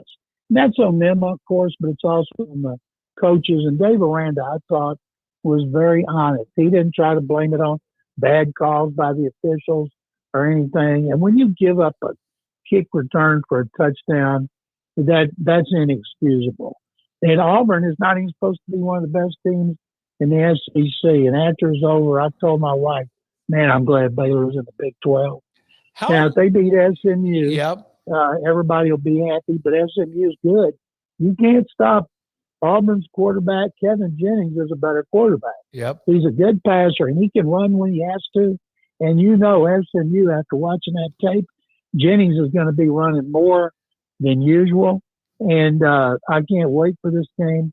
I thought Baylor would have a better game plan for the second half, and they would come out, and the things that worked against Arnold in the first half would not work in the second, but they just looked lost. All right, you know the history of the Southwest Conference. My God, you grew up in the middle of it. But so TCU, when they got back in the Big 12, or when they got into the Big 12, they beat the hell out of Baylor. I mean, the first year, RG3, of course, had this Heisman Trophy kicked off that year in 11. What is it? Houston wants to beat it, but how about SMU? Because I think they know that pretty much the schools in Texas in the Big 12 that included for a while UT did not want to give them a chance to have relevance and the opportunity to be a part of a Power Four. How much does this mean to them, in your opinion? Well, first of all, I don't think any player today gives a rat's about the Southwest Conference and what used to happen in the past. I have never hated SMU like I do TCU. TCU goes back to Browse and Patterson, where at that point I hated the Frogs more than I hated the Longhorns. And it's all about the fans. The fans hate them. Players come and go. And I know so many people were so happy about Texas, but I think Baylor, you see SMU, you see a team that lost at Penn State in the playoffs, and they're good, and they're coached very well. And I think this is a big game for the team and the fans, but I don't think the fans, it certainly doesn't it doesn't get me fired up like it does some of these other games, especially TCU. Yeah, I think I was talking more about the alums. The ones that, back in the day, and then of course they were about the time when, they were on that death penalty for a while, and they weren't going to be a part of it anyway, no matter what. Well, I was so happy last night for Kendall Browse. Yeah, they looked really good, didn't they, John? Kendall, I don't think he'll ever get a head coaching job unless he changes his name, and that's too bad because I thought he was going to be the head coach at U of H, and I think he would have been the head coach at University of Houston by now, if not for the scandal at Baylor. And it's amazing how many of our Browse's assistants are coaching in college football as coordinators, a couple of them head coaches, and that's one reason Baylor was so good back then. It wasn't just Browse; he had put together a really good staff. Mm-hmm. Yeah, and a lot of them are on that TCU staff that looks so impressive, as you mentioned, with Kendall and company. Last night. Anything else? The Parsons trade, that's done. Eagles trying to go back-to-back. Hell, nobody in that division goes back-to-back, not much less it's hard to do that for a Super Bowl run. Any storyline in particular, other than what we've discussed, that you see as you enter yet another year of covering the NFL? Well, it's my 49th year of covering the NFL. 49. And I was so glad to see Bill Belichick get humiliated last night. And I actually like Bill, but the things bother me is when coaches try to screw the media. All through the summer, he wouldn't let his players have names and numbers, so the media couldn't tell who was who and who was lining up first team. Then he wouldn't put out a depth chart. That's so juvenile. And everybody else puts out a depth chart. And nobody, the NCAA, no, the ACC, nobody's got the footballs to force him to do it because he's Bill Belichick. And I think Sonny Dykes is a hell of a coach. And I know Baylor has to play up at TCU, and that's going to be a hard one. Right now, they all look like they're going to be hard for Baylor unless they're not better up front. But I love what happened last night. And Philadelphia, they hadn't been a back-to-back champion since the Patriots, and then the Super Bowl loser, in this case Kansas City, Super Bowl loser other than the Patriots 1 year, hadn't been back to the Super Bowl since the 90s. So that means Kansas City's not going to the Super Bowl and Philadelphia's not winning it. Eagles not even going to win their division. I guess that would be your Washington Commanders. Well, I hope that you're right, because it was fun last year, wasn't it, guys? Garrett, Craig, it was just kind of, man, it was like, okay, is this going to keep going? And eventually it only got better. John, thank you, buddy. Appreciate your time as always. And what? Stick 'em there. There you go. John McClain, always in the middle of his beloved, always in the middle of his beloved alma mater as they play SMU with another test for them on the road. When we come back, Paul Cattle. Oh, no. Brandon, I have been asking Andrew Valade every afternoon prior to the show. We'll put up, right, Andrew, a tweet with all of what we have going on, with all of promoting the show, because he loves this show.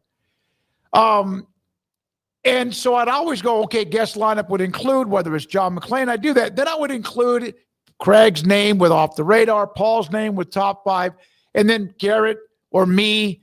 But Andrew, never have had a Brandon Rowe Twitter feed. There's that car that makes too much noise when it leaves the parking lot because he's a rebel. And he is now on Twitter. Give him a follow. It's B_Rowe19.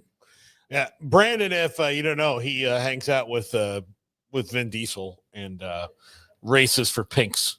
Does he really? What's the 19 represent? Your age? You're older than that. I'm guessing it's your high school football number. All right. There you go, yeah. Quarterback, wide receiver, what? Yeah, he's the D lineman. Oh, 19 of the D. I like the under the okay, all right. Well, there you go. Who was the best 19 who ever played in the NFL? Lance Allworth? Did he wear 19? Keyshawn was 19. Yep. All right, so there we go. Brandon Rowe is now on Twitter. Give him a follow. B_Rowe19. And he's got that beautiful car that is Johnny Unitas. Come on. God almighty. I can't believe you didn't say that earlier, Paul. Yeah. Johnny Unitas. All right. So when we come back, Paul Catalina, his last top 5 for like the next 7 days? Actually, no. There's top 5s for the rest of the week. There won't be after the weekend. So, all right. His brother-in-law during football season scheduled a wedding because they're basketball people. Yeah, well, he lost the coin flip on that. So, well, I don't think he lost a coin flip. It's either in football season or basketball season. No, he had to pick what he wanted. Yeah, pick your poison. All right, so the top 5 with Paul Catalina next on 365 Sports.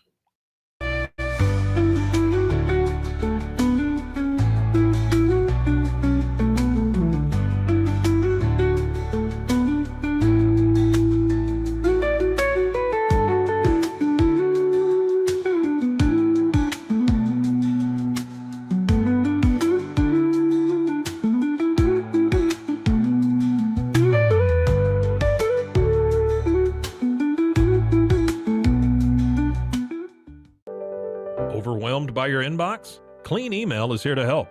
Organize, clean, and manage your emails with powerful automation tools. Say goodbye to spam and clutter and enjoy a stress-free inbox. Try Clean Email today at cleanemail.com. That's CLEAN email.com. Founded in 1910, Samsonite is the world leader in durable, high-quality luggage and travel accessories. Made to the highest standards, our products won't let you down. We give you the confidence to get out there and explore. Inspired by the past, devoted to the present, and built to inspire a multi-generational future, Samsonite is here to elevate your journey. Travel with Samsonite and pack confidence every step of the way. Shop now at shop.samsonite.com. Samsonite.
is Paul Catalina's Top 5. Welcome into Paul Catalina's Top 5, brought to you by Flag and Anthem. Go to flagandanthem.com, use our promo code 365sports. Top 5 things not to overreact to after week 1. Number 5, Bama's loss. Look, did Bama look good? No. Have they looked like Bama since Nick Saban retired? No. Will they ever look like that again? No. But that doesn't mean that all of a sudden everything doesn't work and Bama's going to be bad and Kalen DeBoer should be fired and they should pay a $70+ million buyout. Just give it time. Here's the thing that people have yet to maybe realize. Nick Saban retired because college football is way different now. So we're going to have to come to grips with the differences. But I understand that when you are the center of the college football universe for 17 years, a sudden change like this can be abrupt. I'm sorry. But it's just what you're going to have to deal with in Bama. It may get a little bit worse before it gets better, but let's not throw the baby out with the bathwater because maybe you're just not kings of all that you survey anymore. Number 4, Arch Manning's numbers. Look, did he play well? No. But that was a very good defense he was playing against. Matt Patricia surprised everybody with his looks. They had a lot of time to prepare for that game. Let's see how both seasons play out down the line.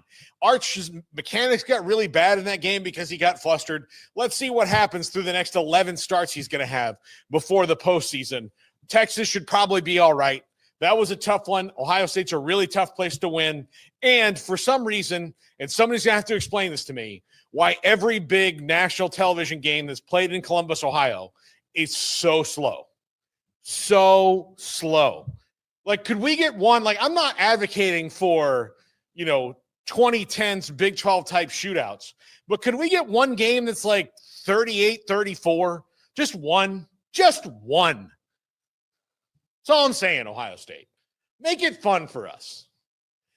It's like reading your homework when you watch that, like going over it again and again, even though you know you got it right. Like, okay, I know that I did my times tables. I've done them again and again and again. You just get bored after a while. You just want to. Am I crazy? I think I'm crazy. I might be crazy, but no. I'm sure there's some people like, oh, it's real football. It's 10-7. Not sissy football that they score touchdowns and do dances. All right. Number 3, Clemson's lack of a running game. I think this will change. A lot of this had to do with LSU was so good at stopping the run early in the game that Clemson kind of got desperate. And this happens to coaches sometimes where they feel like they're down 21 points when they're actually technically up 7. Like, LSU's defense was doing such a good job. Clemson's winning the game, and they should have been running the ball more. But if they ran it on first down and got a loss or a yard, they're like, well, we're not going to be able to run it for the rest of the time. Well, they didn't get blown out. It was a close game. They should have maybe made more of a concerted effort into it. And I kind of agree with Dabo Swinney today when he said, well, if you look at it, look, neither of us passed with flying colors. They got a 65. We got a 58. Yeah, I mean, it's two good teams playing each other. I'm not sure that I would have given them that grade that low, but LSU came out, stuck it to them, and that's what happens. But Cade Klubnik's still there. They still have the lines that they do. They still have the defense that they do. They're going to probably be fine as well. Number 2, don't overreact to any loss. I'm speaking to you here, locally in Waco, Baylor fans. Yes, you probably have some issues along the defensive line when it comes to size. The good news is you have 0 more SEC teams on your schedule. So you can probably out-athlete most of the guys on the rest of the offensive lines because that's where Baylor's defensive line strength is. They've got maybe more athletic, faster guys than gigantic run stuffers. And when you saw the offensive line from Auburn, they just were able to lean on Baylor. It's the same across the board. Don't overreact if your team lost, unless you're maybe North Carolina. Like, maybe you can react to a high level, because I think that you were maybe sold a little bit of a bill of goods about how good your team was going to be right off the bat, when that's pretty much impossible. Number one, any win. Look, Hugh Freeze, big win here in Waco. Does this mean that he can go through the SEC now and beat all comers and have Auburn contending? No. Look, it was one of the easier games he's ever coached, and I'm not saying that to insult Baylor. It's just Jackson Arnold was able to run all over them, so Hugh Freeze didn't have to show a lot. He barely had to flip over the play card. So let's just see how it plays out for Auburn. I'm not overreacting to the FSU win.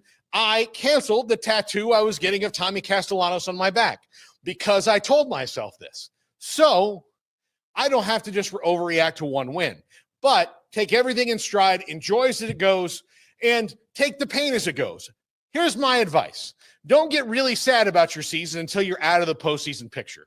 And then don't get super sad and depressed about it until you're 2-10. And then after that, you can feel how you want to feel all the way across the feeling spectrum. That's going to do it for us. Let's read some poll results. All right. Thank you, Paul. He will have top 5 presence the rest of this week, despite he won't be here. Here's the poll. How much does home field advantage really matter in college football? 61% big.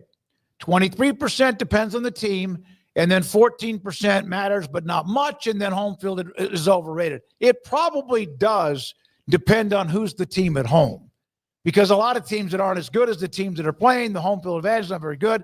61%, that's a huge number. Yeah, I think, there are fan bases that have a lot more historical conditioning when it comes to making the bad environment for the opponents. So that's why I voted. I actually did vote in this one. I said depends on the team, because I have been to places that are not intimidating to play in the slightest, and watch teams go in there and enroll because the crowd's just not as into it, even when they have good teams.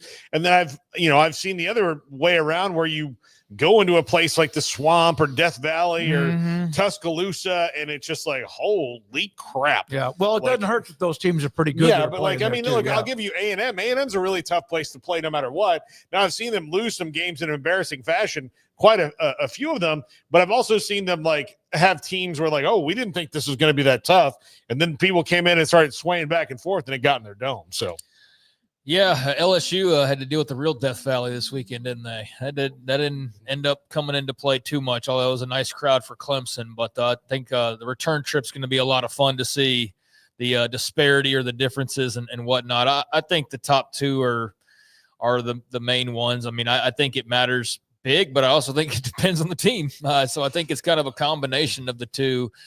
Because it doesn't matter huge in every single case, but when it does matter, depending on the team, it matters in a major way for sure. And we saw some nice crowds. I mean, Baylor had a great crowd, and Auburn had no trouble with it whatsoever.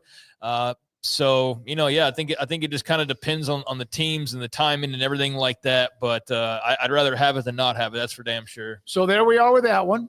And is Alabama's dynasty officially over? 69% say, go ahead, go, Brandon, there you go. 69% say yes.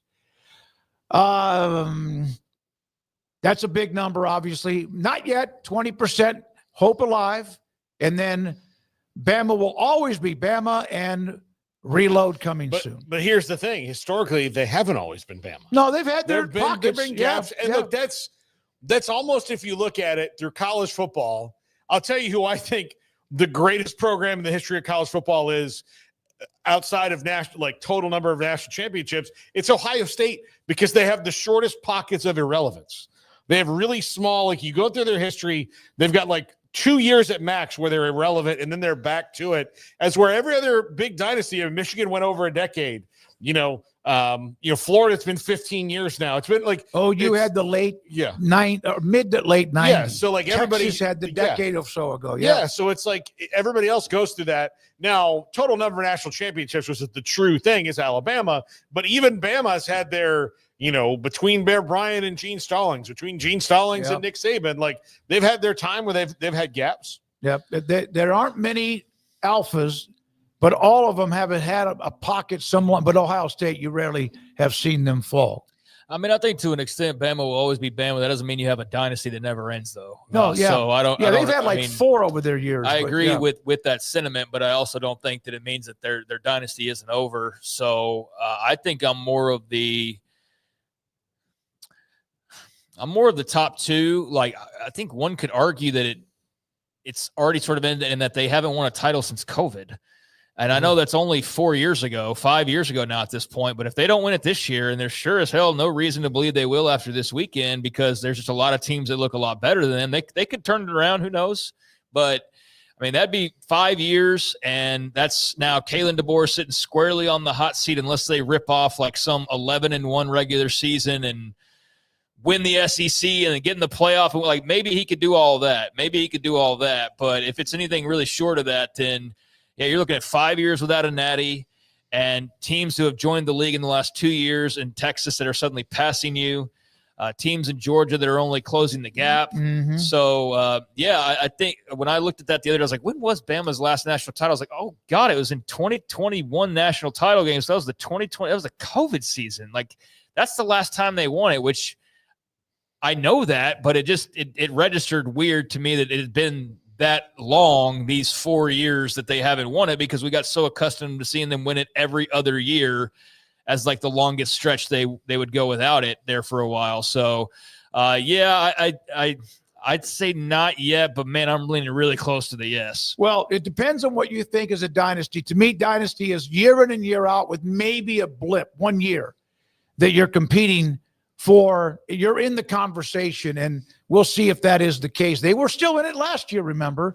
but this year seems to be an uphill battle. From Gene Stallings leaving until the 3 or DeBose or whatever, over 11 years, they had 2 teams that won 10 games.